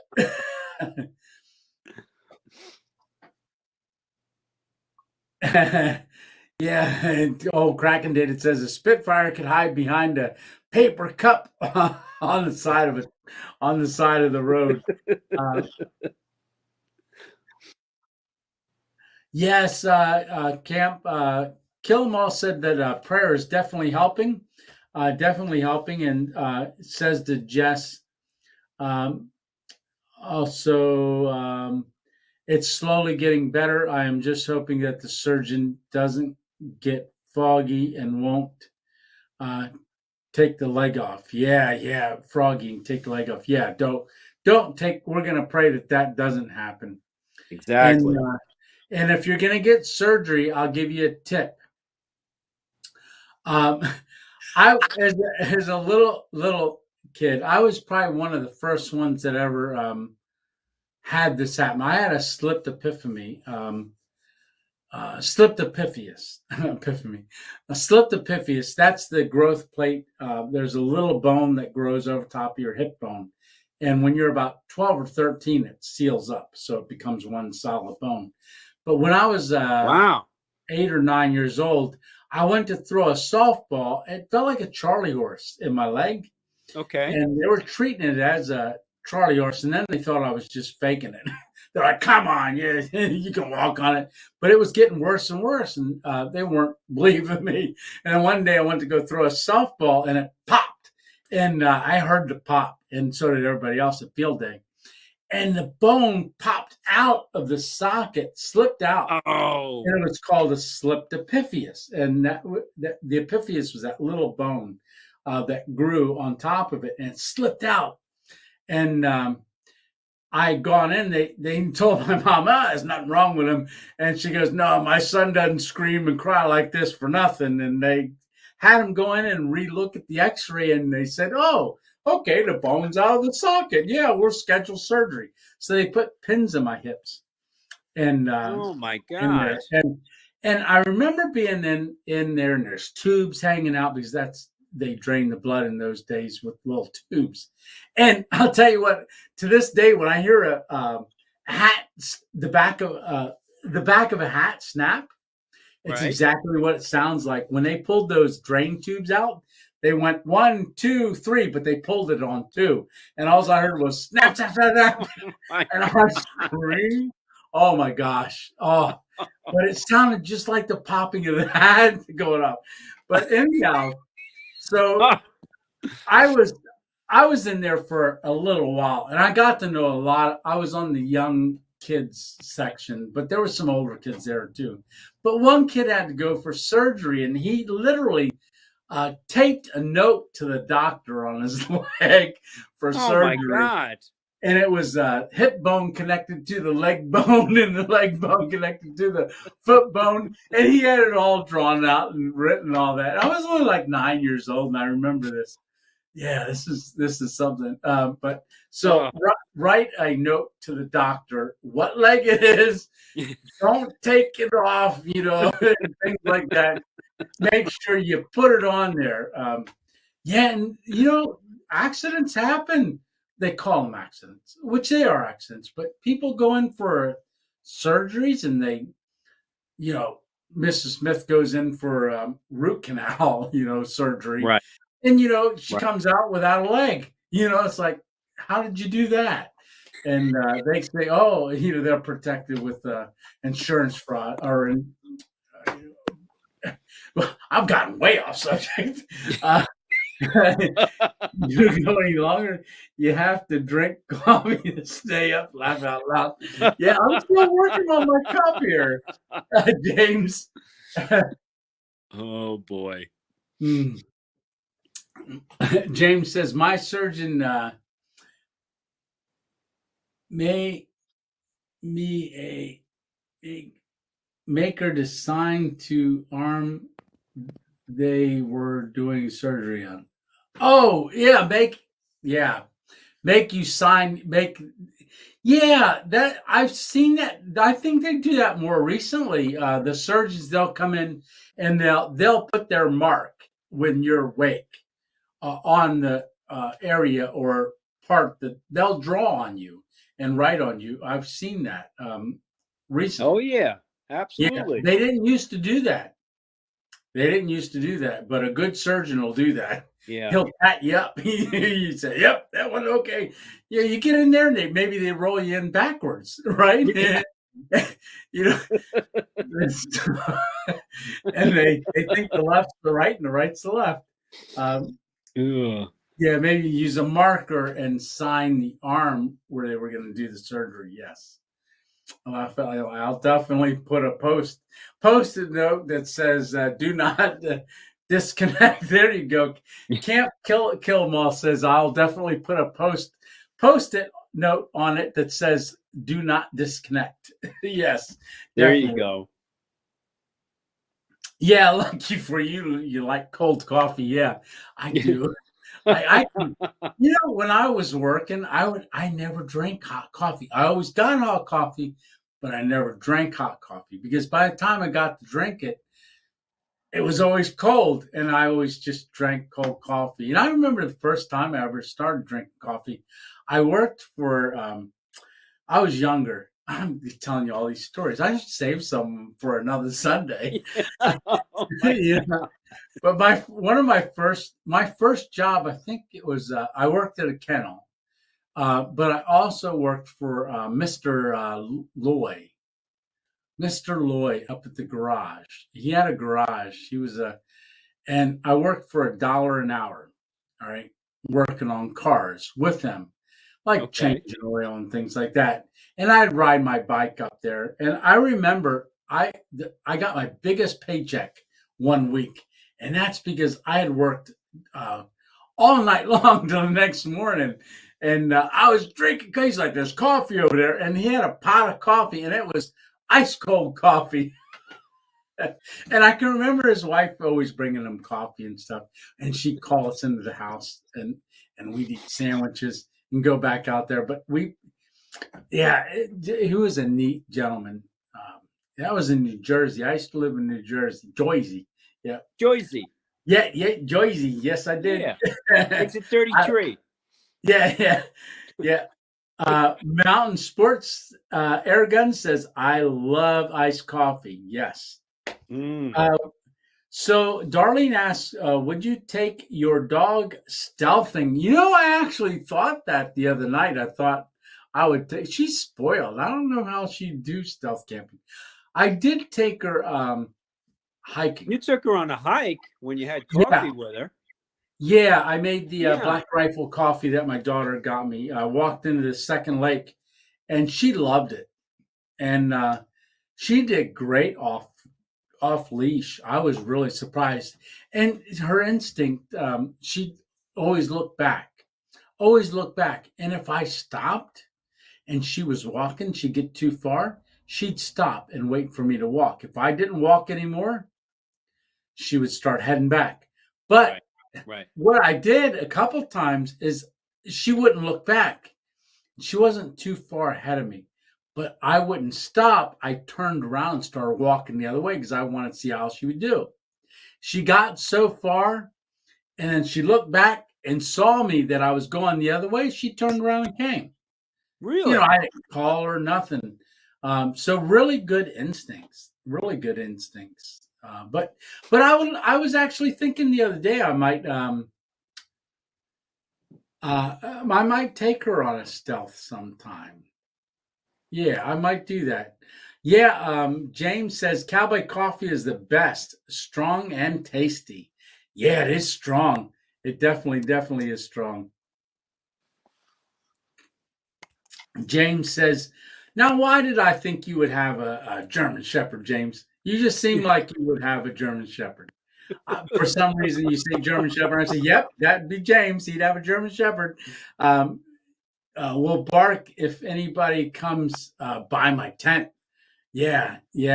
Yeah, I like that too. I'm just wondering how Bailey would do because I know in the house she barks she didn't used to, but my mother-in-law's dog barks at a lot of people, and she takes starting to get into that habit of barking a lot. And yeah, but I know it's her nature. She wants to protect. Um, let's see, that would be great. Dogs are good for camping. Yeah, mine doubles as a heater as well. Yes, in fact, I was watching one of your videos, Mountain Sport Air Guns, and I saw that you had the dog along, and that's actually what made me think about taking Bailey. I think my viewers would like to see Bailey out on a stealth camp. I think so too. I think that'd be good. Yeah. Yeah, I don't know if I would take her because it's cold now. I'd probably wait till it's a little warmer. But like you said, she'd double as a warmer. Yeah, let her crawl down in the sleeping bag. But I don't think I can get her up in the hammock. Yeah. Yeah. I don't think I can get her up there. Yeah. How to do a hammock.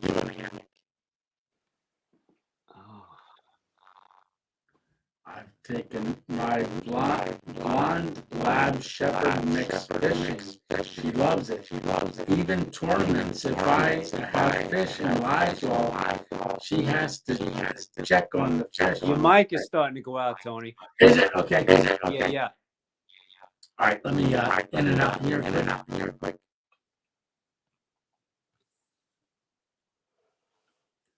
Audio. Testing 1, 2, 3. So that's on the other camera, and then now the camera. All right, how's that? That's better. Good. Yeah, I don't know why it does that. But I'm glad. Thanks for letting me know. Oh, absolutely. The song 3 Dogs Night is about how many dogs does it take to keep you warm on Australian cold night. I think I heard that. Yeah, the song 3 Dogs Night. 3 Dog Night? Yeah, 3 Dogs Night is about how many dogs it takes to keep you warm on an Australian cold night. Huh. Yeah, that's this isn't useless knowledge, but Tony is a robot. Oh no. So I was thinking of that. Now, so this is the pot. This is the kettle, okay, that I cooked my cowboy coffee in. The other day I cooked it in a pot. All right. And so the coffee grinds are all in the bottom, and it's easy to throw away. And what I do is just put water in there, swish it around, then dump it in the toilet. Right. Because the coffee grounds I can just flush. I should save them for the garden. Maybe I'll start doing that. But so where did it's interesting, 3 Dog Night, and that's what made me think of this. Does anybody know where the term you don't even have a pot to piss in? If you've ever heard that term. Have you ever heard that term? You're so poor you don't have a pot to piss in? Do you know where that came from? Where is that? Okay. I don't know. No, I'm kidding. I know because I read it and I thought, oh my gosh, that's pretty wild. So that's your homework for the week. No. So how do you guys like? I like StreamYard as far as ease of use, Mountain Sport. I'm really, really liking it. My friend Dave, RNRV Chronicles, he was using some other thing, and we may give that a try. But for the ease of use, even he said, because he used this other platform at one time, StreamYard is very, very easy to use. And it is. It has been very, very easy. Absolutely. Very easy to get people on. And and Mountain Sport, I don't know if you were on earlier, but all as I do is I put the link in the comment section and people can jump on and listen. Or can come on as a guest. And I just put the link in the comment section. James says a rubber hot water bottle will also keep you warm when you place it in your sleeping bag. Yes, and someone just said a thermos full of water, to do a thermos full of water, put it in there. Right. I just saw that tip the other day on somebody's channel. But yes, James, that's great. So where does the term so poor you don't have a pot to piss in? So a lot of towns, I know in Pennsylvania, especially when sturgeon used to run up and down the streams, up and down the Susquehanna River. Okay. They don't anymore because they put in a lot of hydro dams. So the fish, they have to do natural bridges. But there used to be a lot of fisheries and canneries up along the Susquehanna River. And there used to be a lot of tanneries. Okay. So actually, the one tannery, a lot of them use hemlock, eastern hemlock, for just the bark. And they leave all the hemlocks. Pennsylvania was considered almost a desert at one time because they stripped all the trees out of Pennsylvania. Yeah. But they would take these huge hemlocks, cut them down, and then strip all the bark off of them, and then float the bark down the river or creeks and stuff, and then to tanneries. And then they would use that to tan hides. Oh. Okay. But another alternative for tanning, believe it or not, is urine. Urine is very much used for tanneries for tanning hides. Okay.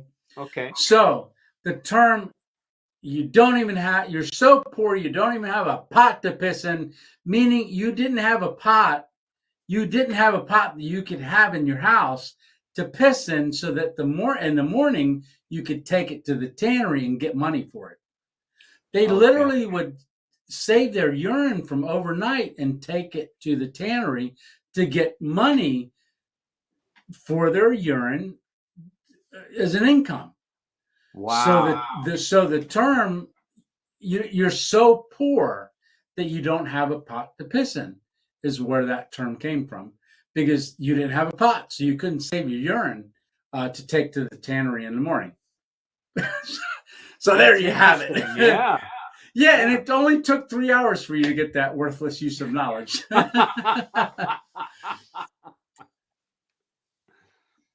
A chamber pot for your bedroom. Jess says, I thought it was because you couldn't afford a chamber pot for your bedroom. Laugh out loud. Yes, I had heard that now that you told the story. Yes, Darlene says, yes, she had heard that before. Let's see. But yeah, that was money for urine. Yes, I could have been rich. I'll tell you what, on my stealth camps, I wish they still did that. I was thinking of that last night, because every time at 3:00 in the morning, I'm awake. Yeah. And what do I got to do? I got to go to the bathroom. And I can be rich right now. I wish, and I was even thinking, that's why I even thought of it. I thought, boy, I wish they still did that. At least I have a source of income. I'd be drinking water like a fish. Yep. But I guess you don't want to drink a lot of water because it would dilute it. I wonder if they graded it. Like you took it in, they graded it, and they looked at it and say, oh, yeah, this is strong urine. We'll give you double for that one because it's so brown. If you, you take in watered down urine, what health-wise, the clearer it is, the more hydrated you are. Yes. Right. And back in the day, I'm thinking maybe they weren't, as hydrated either. But probably that's not. Probably not. Yeah. Probably not. Yeah, and it's good to stay hydrated. Now that you mentioned that, in a lot of issues, even for me. And I think what happens sometimes is the water is not the problem. It was the case of beer. LOL. Yeah. No, mine was all water. Oh my goodness, Tony, laughing my butt off. Yeah. I always have to go as soon as I wake up. Yeah, well, I still have to go as soon as I wake up too. Man, I'm running several times. Yeah, I wonder if I ever took a sleeping pill or something like that to help me sleep or something like that, I'd probably wake up in a puddle, because I go so often. Yeah, it seems like I'm always gone. Yeah, but except for when I'm doing a 3-hour live. Actually, I've gone 3 times and you haven't noticed because you can only see me from here up. No, just kidding. That's why I'm just sipping my coffee and I haven't drank the 2 liters of water that I got sitting there. Yeah, I don't want to get busted doing a 2. Yeah. Okay. It was saved for making gunpowder in the Civil War. Worst part is stealth camps. Yes. Yeah, stealth camps. So Thursday. I can't wait for you guys to see Thursday. I've already talked to you about it a little bit, right? You got some inside information. It sounds exciting. Yes. Sounds exciting. Yes. And I think everybody's going to get a laugh too out of it. So it sounds good. Good. Yes. Yeah. And I only painted a picture. When you see it, it doesn't matter if I told you or not. I think you're going to really, really appreciate the quality and the editing and the way that it was done. I'm sure. Yeah, it's really neat. I'm going to be anxious to hear how people felt about it when they see it. So next Sunday, and that's what we're doing. Every Sunday, we'll talk about the things that we did during the week, a video, and then, like I said, if somebody does a video and they are really super excited about that video and want to talk about it, you're going to come on, shoot me an email or let me know. Oh, wait, let me throw my email up here. Comment. Oh, no, that's comment. Banner. Email. Show email. Okay.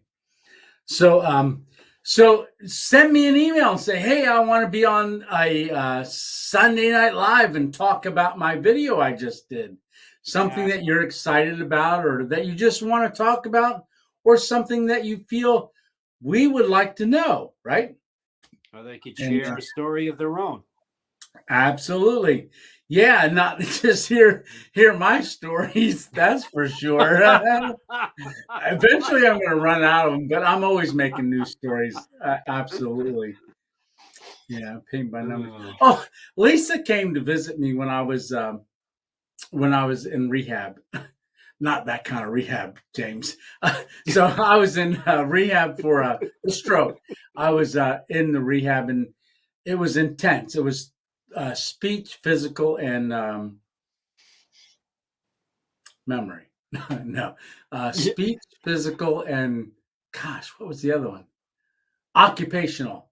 And I even said, occupational therapy, wouldn't you think they would help you get a job? That's not what it is, occupational. It's actually, it's like bathing yourself and getting dressed is what they do. I thought occupational therapy, they said, oh, we're going to have you see occupational therapy. I thought, oh, I'm not going back to the same work I did. And they were going to help me get to a new job. But I was disappointed because at the end of it, they said I passed. They were going to release me to that. And I said, well, I'm still unemployed. And they got a kick out of that. So, hey there, buddy. How are you doing? Jason. Hey, Jason. Hey, Jason. How are you? Sorry, been busy and haven't gotten a chance to watch any of the past week or so, but can't wait to get all caught up. Laugh out loud. Jason Sturgill is the last name. And Jason, man, I can't wait for you to see the cooking challenge and the meal I made. I won't tell you because you haven't seen it.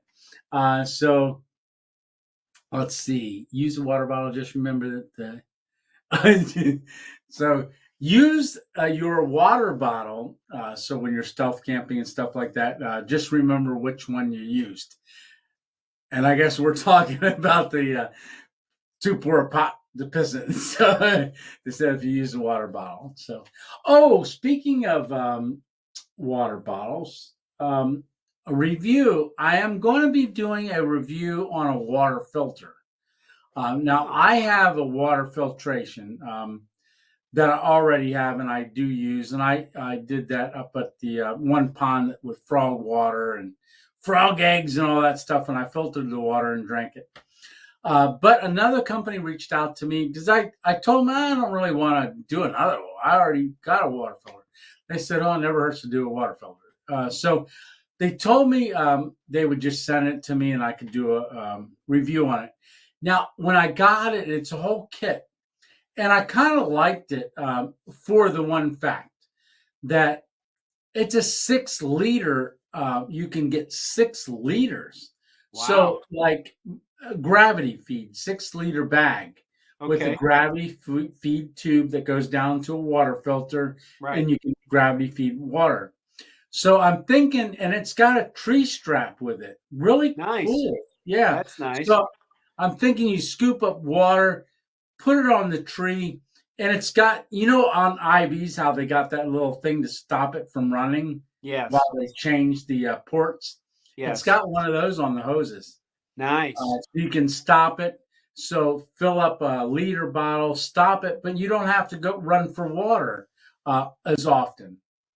Okay. Because now when I filter, I've got a 2 liter bag, and I'll filter 1 bottle of water into my smart water liter bottle.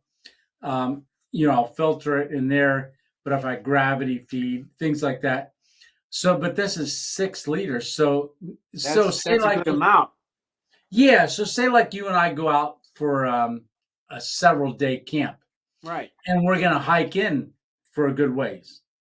And the only water source we had was, 3 miles back. Tony, I have a question for you with that. Yeah. That's funny that you bring that up. Both those packs that you have, the larger packs. Right? Yes. Do they have a pocket in the back for like a platypus water holder? Yes. They do? Yes. Okay. Yeah. So they have the little hole for the tube to come out? I believe so. I know there's a place in there, I think that, yes. Okay. Yeah. That helps too. Yeah. Nice. Yeah.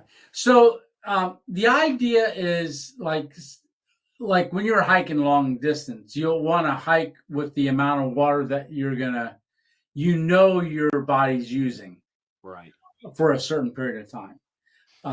Where the next water source is.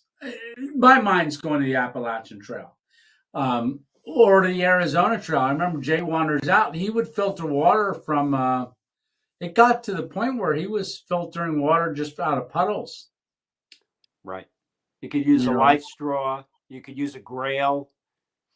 Yeah. Grail canister is very good too. Yeah. So he used a lot of times the Sawyer squeeze. The Sawyer squeeze. CNOC bag.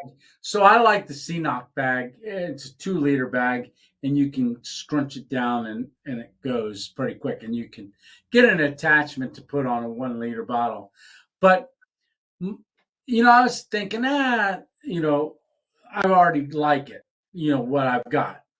Okay. But thinking with that 6 liter pack thing, say you and I hike into a certain area, right? But it's going to be too hard to walk back and forth. We didn't want to carry that much water because we had a lot of gear. Okay. So, but we could get 6 liters of dirty water and carry it in, and then just bleed off or filter off that 6 liters. I kind of like that idea, and maybe only go like once every 2 days. I have, here's a question. James says, I have seen many water filtration ads and reviews. Does it really clean the water enough not to get ill? So James, I do know the Sawyer squeeze is most of them are 99.9%. And I know Sawyer Squeeze does send, they go into countries that have a real high, I think it's called dysentery, where you just have diarrhea from drinking water. And they go in with life straws and that technology and give it to the people, because the people are actually filtering their water from cesspools, basically. Right. They're brushing away the floating stuff and just getting water every day. Sawyer is a very good company. Yes. They're very reputable, and they do what they're supposed to do. Sawyer is a very good one.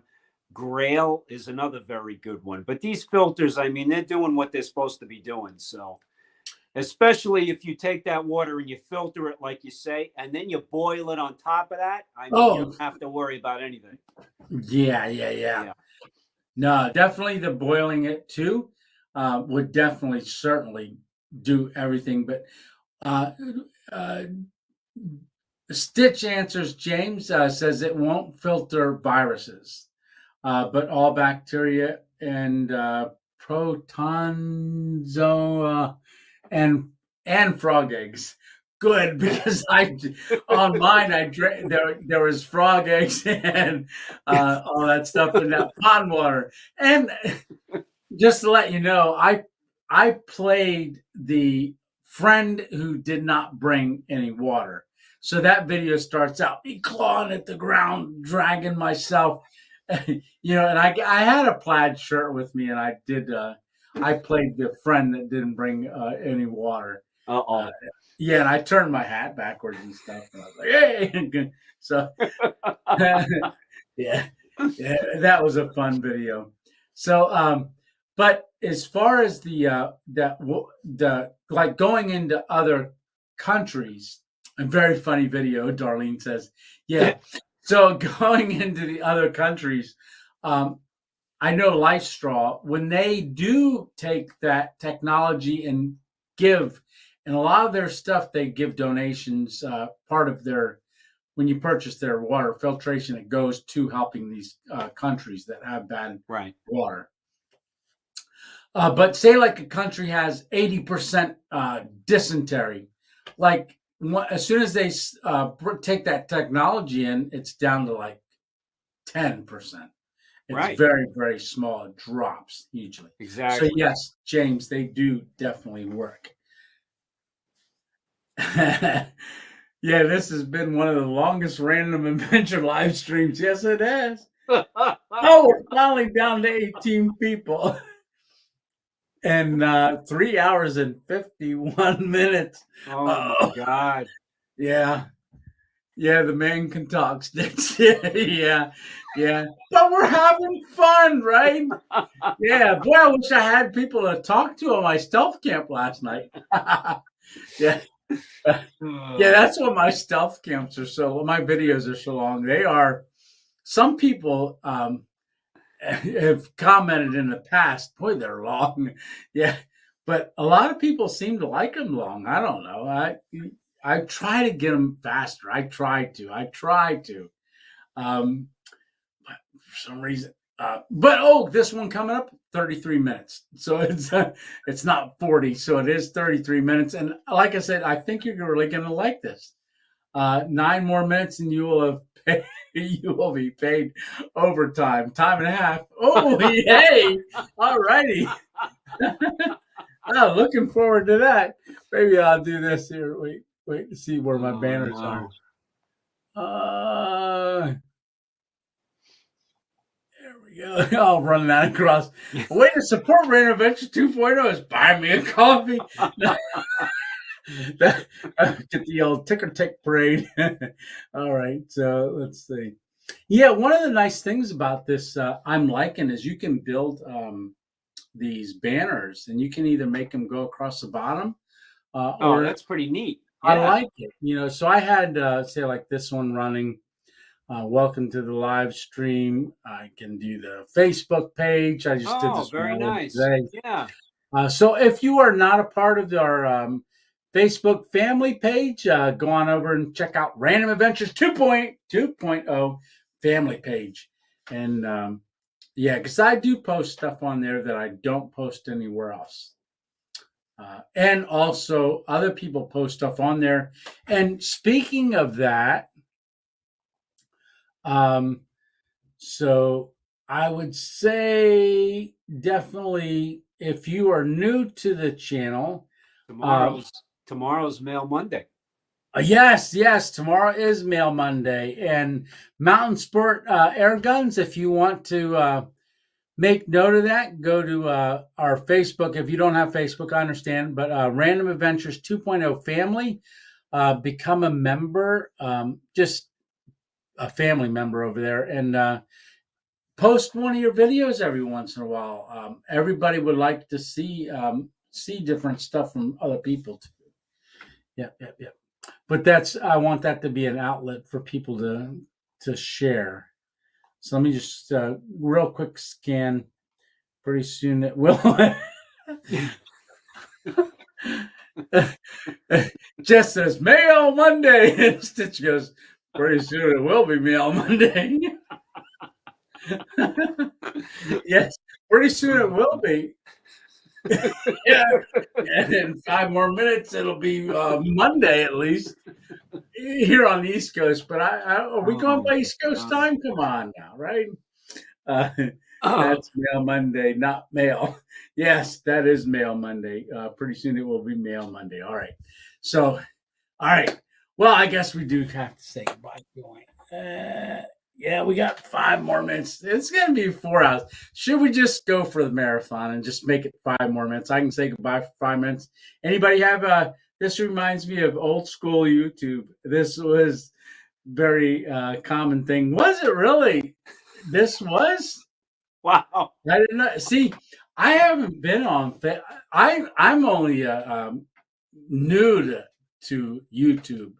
March 24th of 2021 was my very first YouTube video.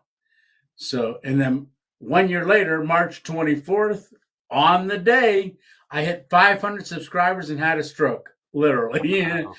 I had the stroke that same day. And, oh, goodness.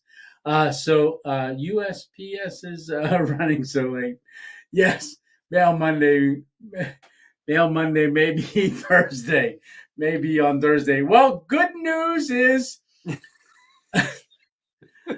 I recorded Mail Monday already. And if you would like a preview, I could give you one. But no, we did do Mail Monday. I used to do Mail Monday on Monday.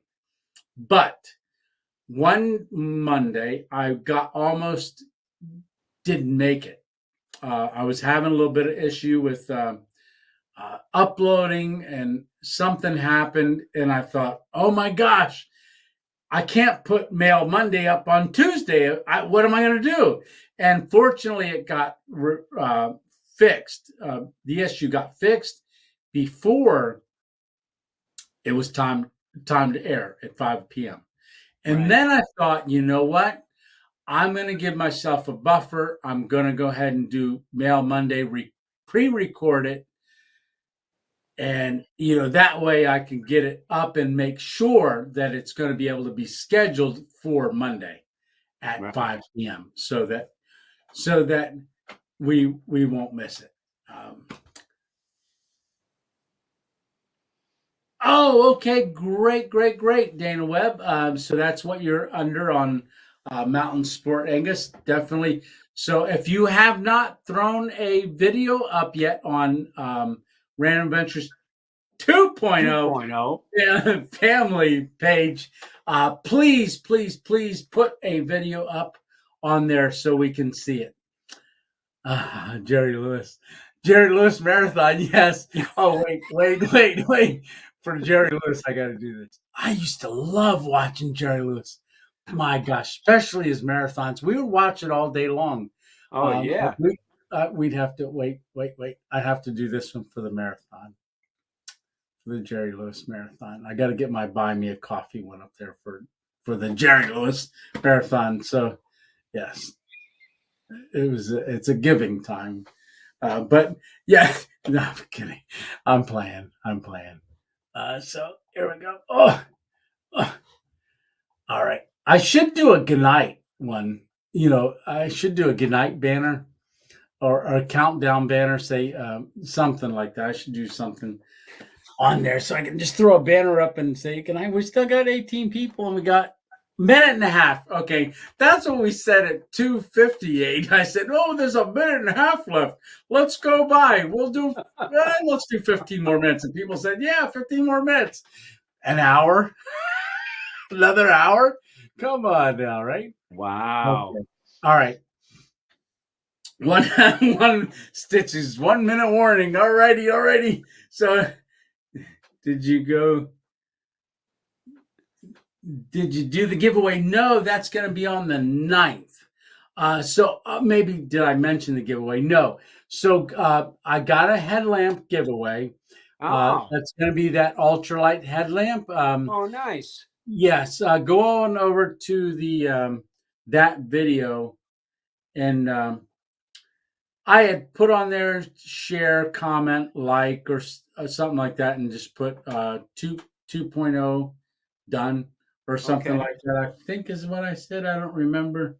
All right, so do that on there, and then I'll do that little search thing that searches the comments and picks the winner. But that will be the 9th giveaway. Thanks for reminding me, darling. Wow. All right, so the ball is going to drop. Hey, New Year's Eve. We should do our own New Year's Eve party. We should do it. And I could drop something. What can I drop? I'll drop a hammock. Oh, wait. I can do the lightweight. I can do an light bulb, and we'll do the light drop. There it goes. Yeah. Or the kettle. We'll do a kettle drop. Yeah. That's it. Yeah. Yeah, 2.0 kettle drop. Kettle drop. Billy Bear, he's going to drop down too and say hello. Yes. So 3, 2, 1, happy stealth camping. There we go. So we'll do the count. We should do it. I don't know if anybody will come on, but I tell you what, I'm going to do it. I'm going to do a live New Year's Eve live. That'll be funny. I think I'll do it. Maybe I think I'll do it from the studio.